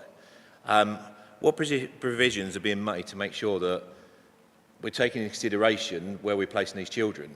Because we want to encourage less people to drive, but when you're having to leave an hour and 3/4 before your school day starts just to get in school on time, when you can go in the car and it'll take 30 minutes, it seems to be quite a bit of a burden. That would be my first question. The second one is that with the number of that wasn't in the press release, that the number of people actually getting their first choice has actually dropped. Although it's very slight, down from 80% to 79.2%, that's an extra 30 children. And at the same time, Kent managed to increase their numbers, getting their first choice up to 80.51%. And I just wondered what is being done to, I know we're not going to get 100%, but what's being done to potentially get that into the 90s. So that children who are going to schools, and most of the time will be a school that's near to them, which is within reasonable travelling distance, and possibly going back to the days when some of, well, especially when I was a child, that you could actually walk to school. The way we could do that is if parents name their nearest school on their preference choice. Of course, it all comes down to parental preference. So parents will list the choices that they would like their child to go to. And for many of them, it's not their nearest school. They choose a different school, and that's absolutely fine. The difficulty is if the further away school that they choose is a popular school, which is oversubscribed, then they are unlikely to get their first choice because it will fill up with those children who live closer. So the way to get more children getting the first preference school is for parents to list their nearest school as their first preference. But of course, we all want parents to have choice, and we're not going to tell them that they need to do that just to make our figures look better. So I was really pleased that 96% of our pupils got one of their preference schools. I was very pleased with that indeed. Of those who didn't, the majority of them didn't use their 6 preferences. They listed only 1, 2 or 3 schools on there. And as I say, if they list a small number of schools and those schools are far away and popular, then they're unlikely to be offered a place at that school because there will be children who live nearer and who fit the criteria and will get priority over them. So in terms of the number of children who get their first choice school, we as a local authority can't really influence that because it comes down to parental choice and what they put on their application forms.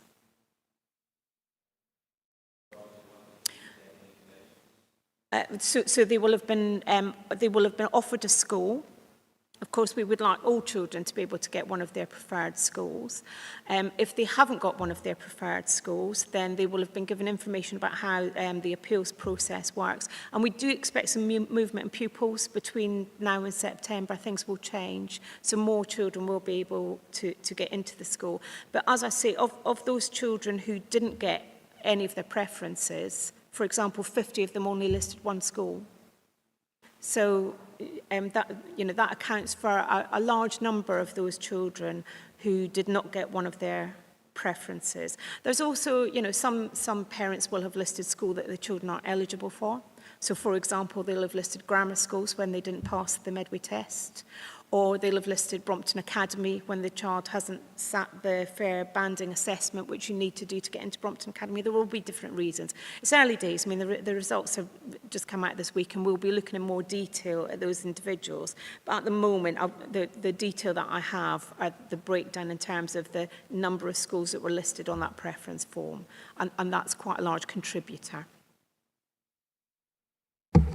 No, sorry, Mark. Can you email in to Tracy? Because I've got a list of people and we're out of time and we've got such a busy agenda. And I won't be, that's not being fair to the other people that I've cut off earlier. Equal opportunities rocks, remember? Well, it was my first question that they still haven't an answer on. So what's being done about how they select, if they've not got their preferences, selecting the actual school?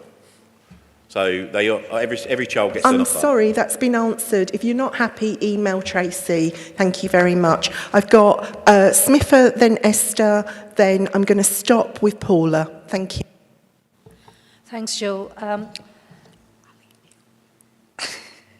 Thank you, Tracy, for your report. I'm just reflecting on the level of trust and relationship between families and schools, how they are, because in section 10.4, the level of complaints about schools shows a 17% increase. That's quite a significant increase. Now, you've been a head teacher for a significant part of your career. I'm just curious how you see this. Has something changed? Has the relationship families have with schools, has there been, what's causing this? And also, it kind of links into the whole home education thing, which several people have picked up on. Full disclosure, I used to be a huge fan of home education, nearly did that with my son. And then the reality of being with him 24/7, I kind of didn't do it. But I was very tempted. I did a whole lot of research into it, and I could see the benefits. It can be done properly. It can also be done quite badly. So, but anecdotally, because I was connected to all these groups, what a lot of the groups that were home editing were saying was that they just didn't trust schools. That's why they were home editing. I know this is not backed by data. It was just anecdotal. But I'm just curious, from your experience as an ex-head teacher, why are so many families so unhappy with the level of education that schools are providing? Thank you for that. I would say that families and schools overwhelmingly have a great relationship. And I think social media skews perception a lot. If somebody's got a gripe, they're very quick to go on social media with that gripe. They're less quick to go on there and say, my child had a fabulous day at school today. So I do think that perception is a lot to do with this. We don't get very many complaints from parents about schools, very, very few indeed. And the paragraph that you're referring to in my report, so these are levels of complaints about schools received from Ofsted, increase of 17%. This is actually a tiny number of people. And any parent, any disgruntled parent can, or genuine parent, can email Ofsted with a complaint about a school. Ofsted will then look at these complaints and will only follow up on those that they believe to have some merit. They get passed on to our team in the first instance, who will contact the school to find out if it's being dealt with correctly, and in the vast majority of these cases we're satisfied that it is being dealt with correctly. So we give you this information, but I'm not concerned about this, and I do feel that social media has got a lot to answer for when it comes to, you know, spreading bad news rather than good.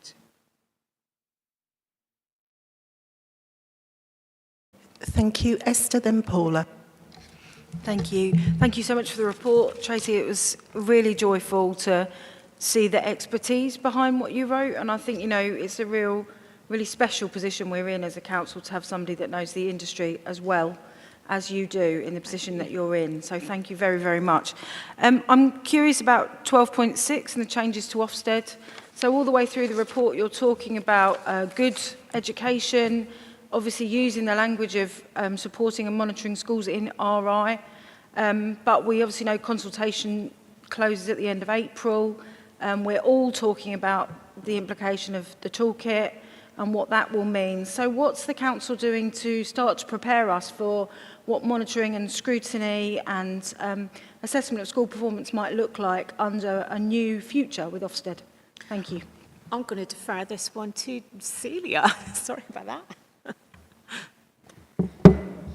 Thank you. So we have been working with schools to develop dashboards, performance dashboards. So obviously you'll be aware that school report cards are coming out. We have those for secondary and primary. They've been going back and forth with the representative groups. So that gives us that overview. In terms of our own recording, yes, the judgment has been taken away, but I think, you know, schools still see the judgment on each of the areas, and so you do still have this remains to be, you know, it's remaining a good school or it's remaining an outstanding school, and you'll see that in the performance monitoring later on the agenda. So we don't report headline figures like that, but we still are monitoring that, and we still do schools categorisation with Rebecca's team in terms of noting where the issues might be and where we need to put additional support. Thank you. Paula? Thank you, Jo. I feel like all my questions have been stolen this evening. I've just been going through and drawing lines underneath them. Actually, I just want to go back to the EHCPs. And could we have a little bit more detail in terms of what the progress is now being made in terms of clearing the EHC backlog, and then the knock-on effect in terms of fast-tracking access to the education psychologists as well? Thank you. Thank you. Well, as I'm sure everyone knows, when I took this role on, there was a huge backlog of children who hadn't had their assessments carried out. We weren't meeting our statutory timeframes, and these children's needs weren't being assessed in an acceptable time frame. So we agreed additional funding to make sure that we tackled this backlog. One of the main problems was the national shortage of educational psychologists. This was a real problem. So we had to put in quite a lot of funding to employ locum psychologists to deal with the backlog. So from last July, we've operated 2 different streams. So we've got the backlog stream, which has been addressed by the locums that we've taken on a temporary basis until this backlog is cleared, and we've got a business as usual stream. So every application that came in for assessment after the 15th of July went to the business as usual team, and they have all been seen within the statutory timeframe, bar one, and that was because a young person wouldn't engage. It's been done now, but it wasn't quite within the statutory time frame. So we are meeting our statutory requirements now for all applications that come forward. The backlog was in excess of 700 children, and as of 2 weeks ago, that was down to 186, I want to say, having had their educational psychology assessment carried out, and that 186 will be done by Easter. So by Easter, we will have dealt with that backlog. All the draft EHCPs will have been done by that point, and we will no longer need to be paying these educational psychologists because we'll have done the job. And that means that our own psychologists, educational psychologists, can continue with the new assessments that come in, making sure that these are done within the statutory time frame. So I just really want to commend you and the teams involved in that. That's a significant improvement all round, isn't it? Thank you. Brilliant. Thank you, Tracy. Vice Chair? I move that the committee notes the report. Is that seconded? Thank you, Wayne. And agreed? Thank you. Thank you both, and thank you for your dedication and expertise. And also, Celia, that education healthcare plan, getting that backlog is a big you're driving that as well, and your team, and it's fabulous. Thank you. Right, we're on item 6. Okay. And a new government bill about children's wellbeing and schools bill. And Celia's going to present this. Thank you. Thank you. So you have had the slides in advance, so I'm going to go fairly quickly through them because I am conscious of the time. You'll be aware that the Children's Wellbeing and Schools Bill is proposed to put in place a package of support which drives high standards through education and care systems. There are 7 key parts to the bill that are outlined in the report that accompanies this presentation. And I just want to pick up on some of the headlines of the changes that are coming through, and some of the changes that we might have to make as a council in the way that we operate and the way that we prioritise funding in different areas will come through, I think, in some of the discussions. So just moving on, the bill proposes a number of changes around the requirement for local authorities to offer all parents who have children who are at risk of entering the care system to attend family decision making meetings and work with the local authority, or the local authority to work with them to make a plan in response to their welfare concerns. It does pleasingly increase the role of education in the safeguarding and multi-agency partnerships. So the safeguarding partners, the local authorities, police and health, it gives education a greater role in that forum, enabling them to influence the decision making. It ensures that it's proposing that every child has a consistent identifier, so a bit like adults, an identifier which means that children can be tracked across the range of partners that are working with them, so that we reduce the number of young people that fall through the gaps in the system. It proposes a number of changes to the virtual school. It says that we have to publish a local offer for children with kingship care and for care leavers. And it introduces a strategic duty to promote education attainment for children with a social worker and children in kinship care. There's also a number of measures around the provider market. So it gives Ofsted further regulatory powers in relation to children's homes and other residential provisions, and gives them more levers to hold to account over quality. It also gives the Secretary of State powers to force regional cooperative arrangements regarding sufficiency and commissioning.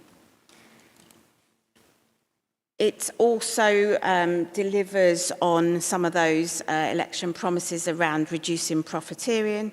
So it gives Ofsted powers to issue financial penalties, and it's talking about a future profit cap on independent residential provisions. It does also talk about the gap that is currently between the framework that covers children that are under 16 and the framework that covers adults in social care. So it's talking about the low-level abuse of 16 to 17-year-olds in children's care settings and youth detention accommodation being a prosecutable offence, which you would expect, but the current legislation has a gap. And it gives more flexibility to children and employers in relation to the amounts that children can work, to try and open up the suitable employment opportunities for children. Looking then at education, there is that requirement on all state-funded schools to offer breakfast clubs, which is a half an hour before each school day with activities and food. You'll have seen possibly more recently in the press some of the pilot activity that's happening and the impact that's having on schools who already run funded clubs and the challenges that's causing them. There's obviously, EHE is a big agenda. We've spoken about it. There's been a lot of questions tonight on that. And the proposal is that there is a national register and that local authorities hold a register of children who are electively home educated. They provide support to the parents of children that are electively home educated, and for some young people, particularly those in vulnerable situations, the parents will be required to get local authority consent. So it is removing that power from some parents to make the decision to elective home educate. I do have a proposal for this group in relation to electively home education that I will come to after we've talked through the slides. Similarly to the residential settings, it does expand Ofsted's scope of regulation and powers in terms of intervention of independent education providers, which is welcomed. And there are a number of proposals for changes to academies, mostly which extend the legislation that already applies to local authority maintained schools to academies as well. So the requirement to deliver the national curriculum, the requirement or the ability to to direct the education of a young person off-site. It requires academies to comply with statutory teacher pay and conditions. And pleasingly, sorry, yes, the requirement for academies to work with local authorities in relation to admissions and place planning, which you know is a pressure in Medway in terms of the capacity of our schools. The extension of the local authorities' powers to be able to direct a school to admit a child to include academies in that, so suggested that the local authority be able to direct academies, but also that the school's adjudicator will be able to set a school's PAN where there is disagreement with the academy and the local authority. The school's adjudicator can make that decision. There is also, unsurprisingly, a repeal of the duty to make an academy order in relation to schools causing concern, and a suggested end to the current legal presumption that new schools should all be academies, and that there's suggestion that proposals for new schools can be put forward by other organisations, including local authorities themselves. So that's a really quick canter on what is a 156-page document, if you read the overview and the guidance that goes through. So there are differences in the way that we operate. There will be, as we've already discussed, some teams that we will need to grow because of the proposals, and when they come into play, we will need to put that in place. Can I just say on the electively home educated, that question of why parents choose to do it, why parents and carers choose to do it, and that significant increase that we've seen both since the pandemic. Now, most parents choose not to give us a reason, because at the moment that is their right to do. The second and third most common reasons are dissatisfaction with school, whether that be that they feel their child is bullied or the relationship has broken down with the school. We do get anecdotal feedback as well. We have conversations that maybe parents have been persuaded to make the decision to electively home educate. But what we don't have is a real good understanding of that. So I'd like to propose a focused review to understand why parents are making the decision to electively home educate, and a really focused, short, targeted review. I would like to request, if this group agrees, that we have a representation from each member, from each group, from a member of this board from each group to join that review. And I'd also like a co-opted member, and I'm going to suggest Medway Parents and Carers, given that it is parents and carers that we are talking to, with a view to doing a short focus review by the end of October, that we will then bring a report back to this board to say what it is. Thank you. I think that's a really good proposal, Celia, and I thank you for that, because obviously we need to find out more about that, and it's also up for debate, so I can see some hands up.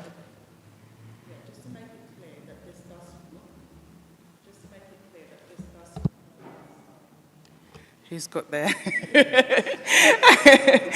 Just to make it clear that this does fall outside of the Council's task and finish group protocol, because we already have something established for that. This is an officer-led review, so we can go ahead with this. We already had inquiries by Councillor Turpin on this, so hopefully this kind of helps to bring this to the forefront.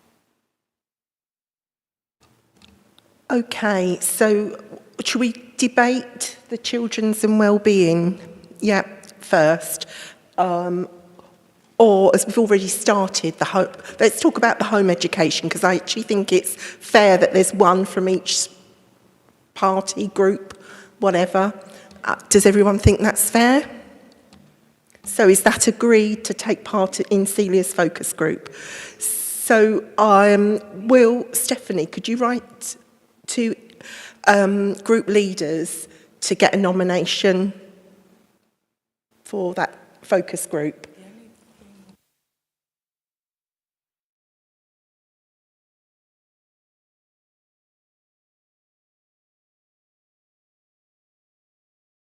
Okay, Celia will take that on board, and we must remember the two recently elected councillors as well. Is that right? And Liz, who's the independent person too. Yeah, thanks, Jo, and thanks, Stephanie, because I had been liaising this week with Stephanie about that, because I was concerned that she sort of showed me the process and it's like it was fifth on the list, and just looking at that, I just couldn't see where we were going to get, whether we were ever going to get to that particular task group. So is this sort of, because the task group that's listed it's not actually home education stuff, but I could see where it would fall into that. So is this kind of an extra Because you're sort of saying it's going to be very focused. Does that mean that the task group that's the business support Yes, so this isn't the task and finish group. No. We already have arrangements for the task and finish group Yeah. that was agreed by business support, and we have 5 topics to cover. This sits outside of that. Okay. This is a mini review, because there's nothing to stop officers from conducting and arranging a mini review. So this falls under just a mini review, but the task group topic that was already selected for children's services will still... That will remain. That will still remain. Because I think that was going to be a bigger yes, topic. that's but a bigger I think it's that this home focus. education could fit within that. So I think it would be good prep work for that as well. So, yeah, okay, thank you. Leanne, sorry. Yeah, thank you. This is an absolute transformation of children's social care, including education. So the timings didn't quite fit with everything else, but Medway does have an issue, is an outlier for elective home education, and given the transformation program that you've seen that we need to respond to, we really do need to understand why this is happening, and currently I'm not convinced we do know. So, you know, with members' approval, that's what we would like to do, because I think it's very, very important that parents are given the opportunity, Medway's parents are given the opportunity, and it just doesn't fit with what was decided before, hence going outside of a system. Okay, just quickly, could we have a show of hands if you're in agreement with Celia's focus group on elective home education? And then I'll open up the debate. Okay, George, Sharon, Mark. Thank you, Joe, and thank you, Celia, for the comprehensive presentation into the Children's Wellbeing Board bill. Just in terms of a couple of questions from me. I mean, my first one's probably more for Leanne, just focused in terms of if you think there are any financial implications on the authority as a result of the changes that are going to come through the bill.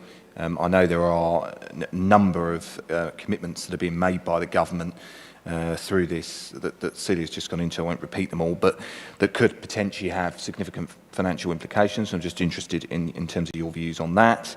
I'm just interested in terms of also what work's being undertaken more widely with other parts of the sector, so schools and education, the council services internally, but also other stakeholders, the Parents and Carers Forum, and other groups that might be impacted by this. Just interested if we're doing any stakeholder engagement ourselves. Appreciate the DfE will be doing some as well.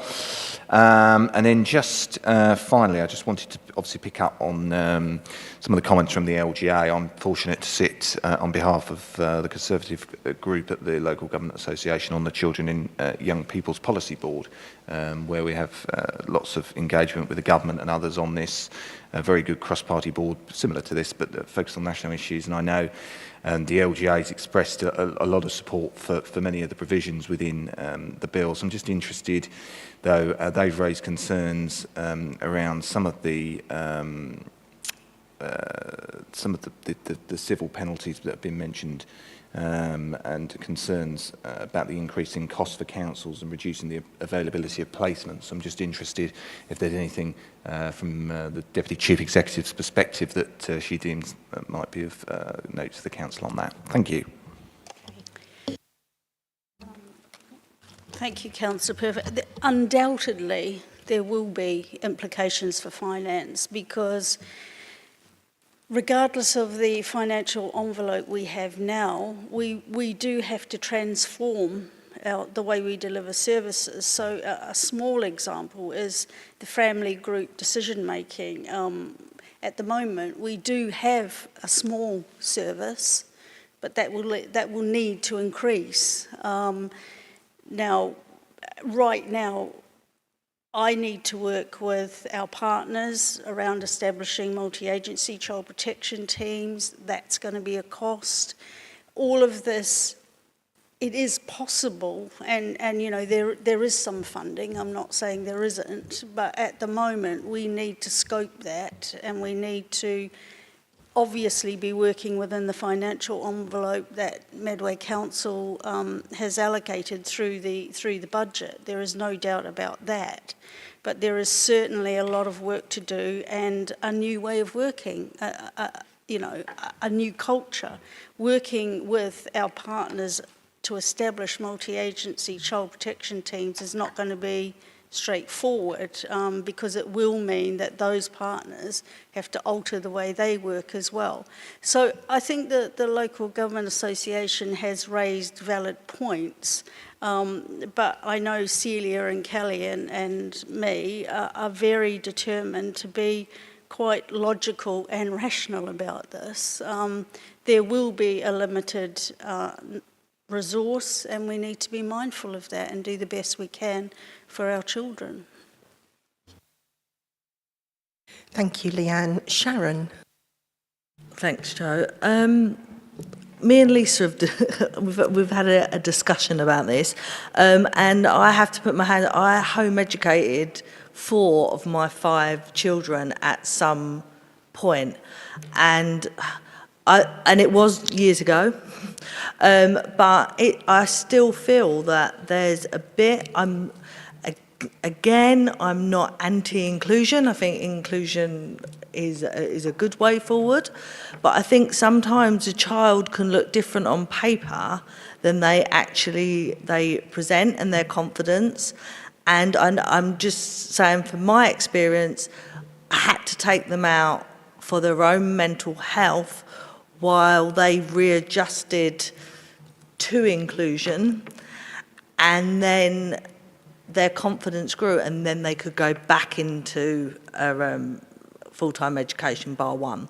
But I'm wondering if that's it. Like, is that? Can we look in to see whether people are taking a bit of respite? That respite might be 2 years to go back in. But I know for me as a parent, that's exactly why, and talking to Lisa, I know other parents as well, it's the mental health issue of inclusion rather than the educational side of education. Yeah, thank you. And I think that's what, in terms of the focus review, it's to understand those nuances, because that's what we don't understand, whether, the proportion that are doing that for mental health reasons or for other reasons. The bill isn't proposing to take away a parent's right to electively home educate when they can electively home educate and are doing that well. What it is doing is giving the local authority more powers for those children who are in vulnerable situations, who are known to social care, who may be being taken out because they've threatened with exclusion and actually what they're getting at home is not appropriate. Then the local authority is giving us more powers, because at the moment, a parent doesn't even have to engage in a conversation with us about what they're providing for their child. And the only way we can progress that is to then take them to court with a school attendance order. So at the moment we don't have eyes on a child who is electively home educated if the parent doesn't allow us to. So those additional duties are welcomed from that point of view.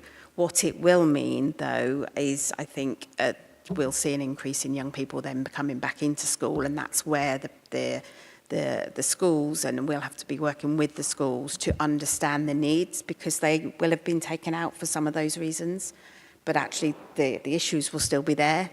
So it's then the next step of putting those young people back into our schools and how they're supported in that we're going to need to work on. I mean, that was my issue. When I took my kids out of school and I did write and say that I was electively taking them out, no one came to see me at any point. I didn't have any communication with the local authority whatsoever. And it was actually me that made contact with them after 2 years and said, so I completely agree this should be coming in, but we just need to be aware of why parents are doing it, some parents. Mark. Thank you, Chair. Having read over the report, I'm just a little bit concerned on the sections of the schools. Firstly, the breakfast clubs, which I totally agree with. to help some of the hard-working parents we've got to allow their children, and that all children that go to these should be fed, so that they're getting them ready for the school day. Also, with the children not in school, so the compulsory children not in school register and duty on local authority providers, it's going to require resources in personnel to be able to do this. We've seen many times that all these ideas come in, and then somebody that sits in the finance department who doesn't live in the real world and thinks that providing tuppence for the food, a bit like they've done with the, I don't know, it wasn't this administration, they did with the free school placing for 2-year-olds, and then give a fee that didn't even cover the wages or the ratios of the staff. But in this situation we're in at the moment, where we struggle with our budgets anyway on children's services, especially within the education sector, I wonder if any guidance has been given on whether this is going to be properly funded or not, because at the moment we're robbing Peter to pay Paul to just get through our statutory duties, and if something else is coming onto that, it's going to become an issue. On a positive note, the last comment, establishment of new schools, and I know Celia and Leanne fully have been aware that our need for SEND schools is very acute, and speaking and understanding our education department, we'll probably run a specialist school a lot better than some of these providers that at the first time are potentially looking at, some of them are making a profit and not actually realising that these children are not there to make a profit out of, and they just deserve the same opportunities. So I just wonder if you'd be able to give any clarification on the funding. Thank you. So, as with all of these things, the devil is in the detail. No, we don't have any detail on the funding that's coming through and what's promised for this. Once the paper goes through the process, then I'm assuming we'll start to get some of that. As with all of our education funding, we do tend to get those announcements quite last minute from the SFA, but the schools point is an interesting one. That's that rein back on the academy agenda. But again, yes, it's okay. So local authorities can build and run schools, but schools cost a lot of money to build and run. So again, we're back to the idea, but we need the detail on the funding to be able to do that.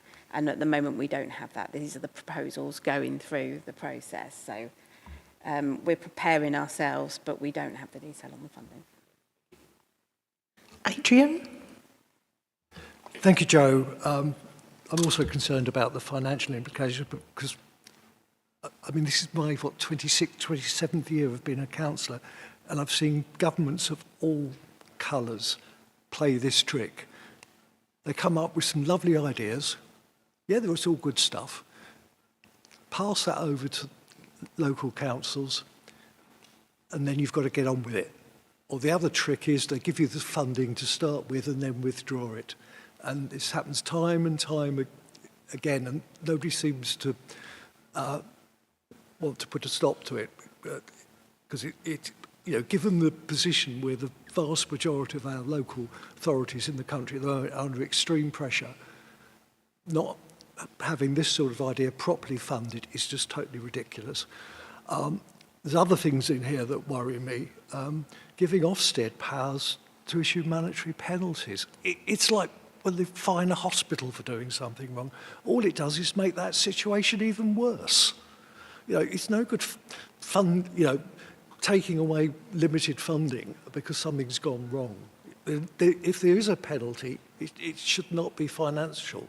It should be, the people who've not operated correctly that to get the penalty of the sack, perhaps, but not taking more money out of the system.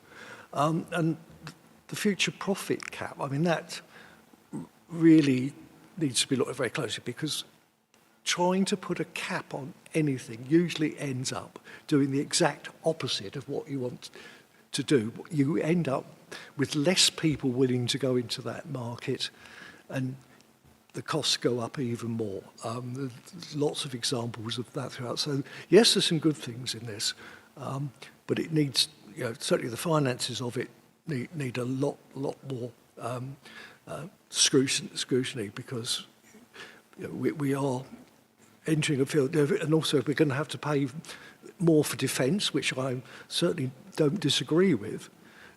Something's got to give. Thank you, Joe.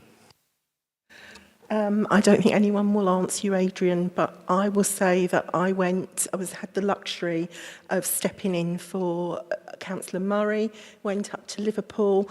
I was absolutely delighted to be with this exceptional team here, and listening to Janet Darby speak. She is a qualified social worker, she has lived experience, and she knows what she's doing. Also, Bridget Phillipson, 6 days in, I was on a conference call with her, invited, talking to someone else with lived experience who started her life working in women's aid, which touched on what Mark said. And, I'm still crying over Sure Start. I don't think I'll ever get over that. And, we've got to start somewhere. But yes, the money does have to flow as well. Thank you. That's the debate then. So, Vice Chair.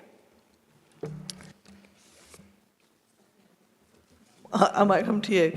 I move that the committee notes the report and approves a focus group to look into the reasons behind homeschooling and bring it back to this committee. Lovely. Can we just add elective homeschooling, and that Celia will lead? Yeah. Okay. Thank you. Is that seconded? And agreed? Brilliant. Thank you. You certainly could. Can I give you 2 minutes? Anybody else need one? Off you go. Treats at the back if you need them, and healthy fruit, because my lovely Ailish is here.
David is the only one here from the budget, so I had a quick chat with him, and we're going to do the two items together, if that's all right with everybody else. Thank you.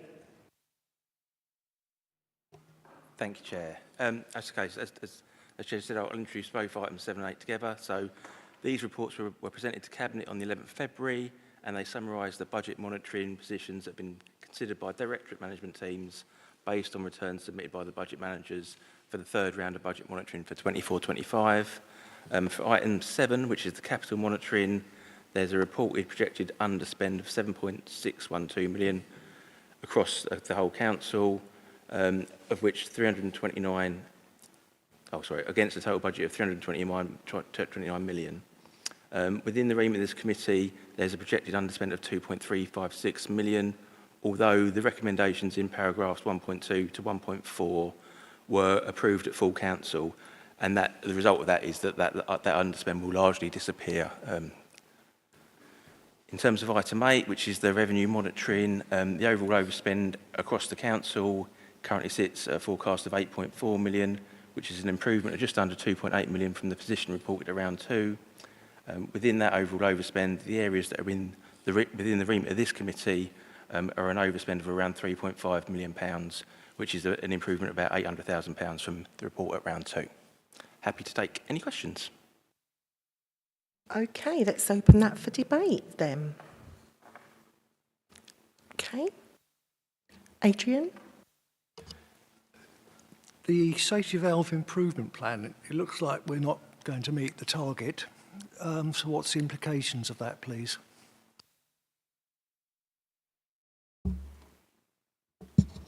Thank you. So we are slightly under where we need to be. We have spoken with the schools forum, and they've agreed a transfer from the schools block to the high needs block. The worst case scenario is that we extend the programme for another year. So in our conversations with the schools forum, we've said that we might need to do that for another year. Our issue is that we still have too many children in independent schools because we've not got as many as we need in our mainstream schools. We are working with our schools. We've shared this information. So the worst case scenario is we've extended it. At the moment, we've had the conversations with the DfE. They have agreed to pay the funding for this year. And we are looking at next year as well. There is no guidance yet on whether the statutory override will continue after March 26. So there is the potential that the outstanding deficit in March 26 would transfer to the council's general fund. But ourselves, in actual fact, our safety valve work is doing significantly better than a number of other local authorities who are in this programme. So there is a lot of pressure being put on the DfE to extend the statutory override for a further period. Our deficit will be significantly lower by March 2026 if it's not gone completely. Liz? Thanks, Jo. Yeah, just going back to Eden House that we discussed earlier in the evening, and noticed sort of £500,000 pressure there due to the delay of that opening. And then I think it mentions about there'll be 4 young people by the end of it. Is that capacity? So I think previously there was 6 there and then 2 further sort of in the independent. So I'm just wondering how that fits with the figures. Thank you. So there's 5 beds in Eden. I'll let the expert James, if he wants to add anything. Yeah, that was the overall savings target that was set. I think we originally committed to getting 4 in. I think because of the delay, the agreement then was we'd have 3 people in by the end of the financial year. We're still on target for that. So that's fine, and we'll look to grow that. We have got some vacancies in the staffing team, which we're working on, but I think that is one of the challenges in the market, that residential support workers are quite hard to come by. So we've got enough staffing team to manage 3 young people at the moment. We've just recruited 1 more. We're expecting an Ofsted inspection sometime in the summer, I would suspect, given when we were registered, but we're having regular Reg 44 visits from an independent visitor, and they're all coming out positive at the moment. So, yeah, it's a little bit slower progress than we'd have hoped around the opening date and not going live till sort of the end of October. But touch wood, we're on course to fill those vacancies. And as was mentioned earlier, we have got some additional funding to refurb the cabin, which will give us a further provision. So at that point that's up and running, we will probably change the statement of purpose to look at what that could be used for, and that could be used for a whole host of different reasons. But what we'll do when that's completed is look at the needs at the time, linked to our sufficiency strategy, and look and see where our pressures are. So, you know, is it young people with some level of disabilities? Is it young people that might need a deprivation of liberty order? Is it young people that are stepping down from hospital? You know, on that preparation to adulthood, it could be any of those things. So, yeah, we will hope next year that that financial picture for Eden House will look a lot more positive. Come back. Sorry, thank you. So is that going to be an additional pressure to that thing? So I think it does mention 2 children currently in placement and 2 more transferring, but you say it's only 1 more transfer. It's only going to be 3 by the end of the financial year, not 4. Okay. And just, sorry, in comparison to when it was the old Vic, because can you just clarify that? Because I don't know if I was just wrong in assuming there was 6 beds there with a further 2 for independent accommodation. Yeah, so at any given point, it had different matrix. At its height, it could take 7 young people. So the rooms are obviously still there. The national picture is that size children's home these days is not good practice. The national picture is to move away from those large settings and do more personalised, child-focused provision. So that tends to be 4 or 5 young people. So that's what we aim for. We have got the provision for that, but I think we also have to bear in mind that because we're a small local authority, matching young people can sometimes be a challenge, because a lot of our children in care know other young people in care, know other people's families. So that's a relative uniqueness to a small local authority like us, unlike, for example, Kent, where they could bring somebody from Sevenoaks with somebody from Margate and all of those sorts of things. So the financial modelling is all done and kind of works out, and it does work out far cheaper, as you would expect, than some other commercial providers that we've talked about earlier on. So yeah, you're absolutely right, it was much bigger, but that was 10 years ago, and I think we sort of need to move with the latest best practice and models, which is around that size home. I think that's our debate then. So, Vice Chair. I move that. Deep breath. 1.1, the Children and Young People Overview Scrutiny Committee notes that the results of the 3rd round of the capital budget monitoring for 2024/25. 1.2, the Children and Young People's Overview and Scrutiny Committee notes that the Cabinet recommends to full Council that the addition of 43,647 of capital budget to the WHO dining and changing scheme and 14,672 is to be funded from the S106 developers, developers contributions, MC/17/0962, and the remainder is to be funded from unallocated basic need grant. 1.3, the Children and Young People's Overview Scrutiny Committee notes that the Cabinet recommends for full Council and the addition of 52,950 of capital budget to be allocated to the Maritime Academy Science Block Scheme funded by borrowing in advance of the Section 106 developer contributions, MC/21/2225, which has not been received. 1.4, the Children and Young People's Overview Scrutiny Committee notes that the Cabinet recommends to full Council that the removal of 1.4 million for the Sir Joseph Williamson SEND scheme from the capital programme, and the service will request a new capital addition once an alternative grammar provision has been identified. Thank you. Is that seconded? And agreed? Thank you.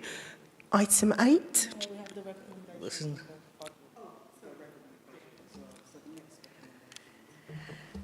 I move that 1.1, the committee notes that the results of the third round of the revenue budget monitoring for 2024 and 25.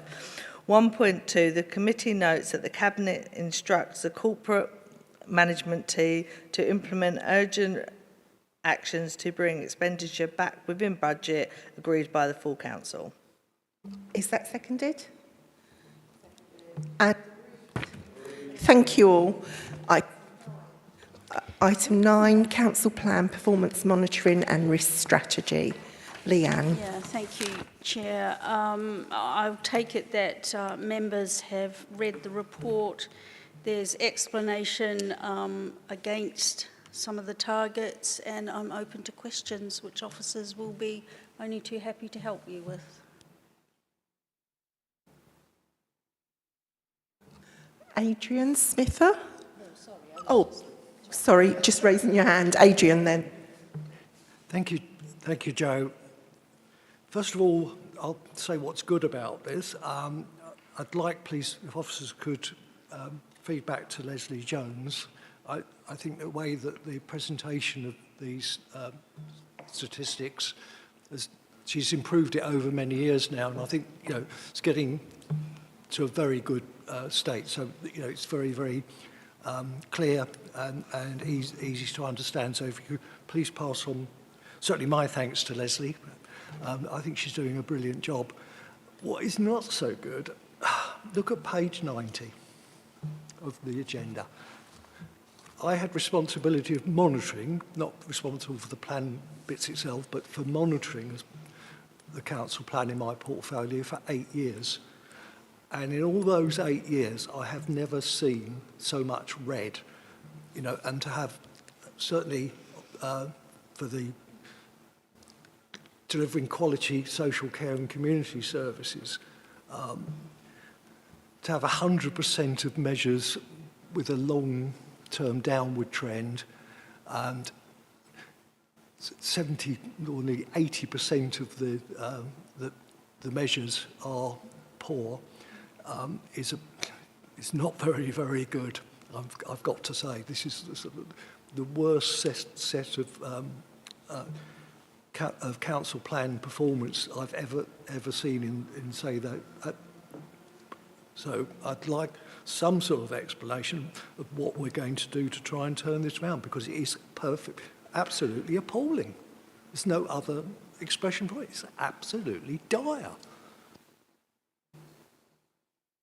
Yeah, thank you, and thank you for your kind comments, which we will pass on. These targets are not transactional. The last set of targets, as you all well know, were transactional. So they were, in some respects, chosen to deliver a different job because of where children's was at the time. These are longer range targets. They will take longer for us to turn that tail round. I absolutely understand what you're saying. When you look at that and you see red, it isn't a good look. However, moving children's on and having these measures against those targets, providing effective targeted support for all vulnerable, those sorts of targets are going to take a bit longer to turn around because we haven't chosen to have so many transactional targets. So it's a different way of doing things. I absolutely concur with you about the red, but it's going to take a while for us to do that. Thank you.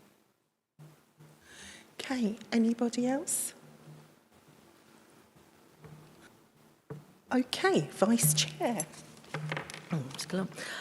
I move that 1.1, the committee considers the question 3, 2000 and 24/25 progress of the performance indicators used to monitor the progress of the Council's priorities set out in Appendix 1 to the report.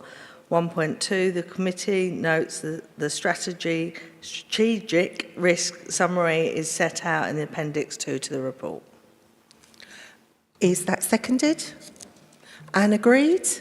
Thank you. Item 10, Council Performance Monitoring Report and Strategic Risk Summary. Work programme. Yeah, sorry, I did wonder about that. Stephanie will introduce this report. I thought it was Groundhog Day. Is there anything else you want to add to the debate when I...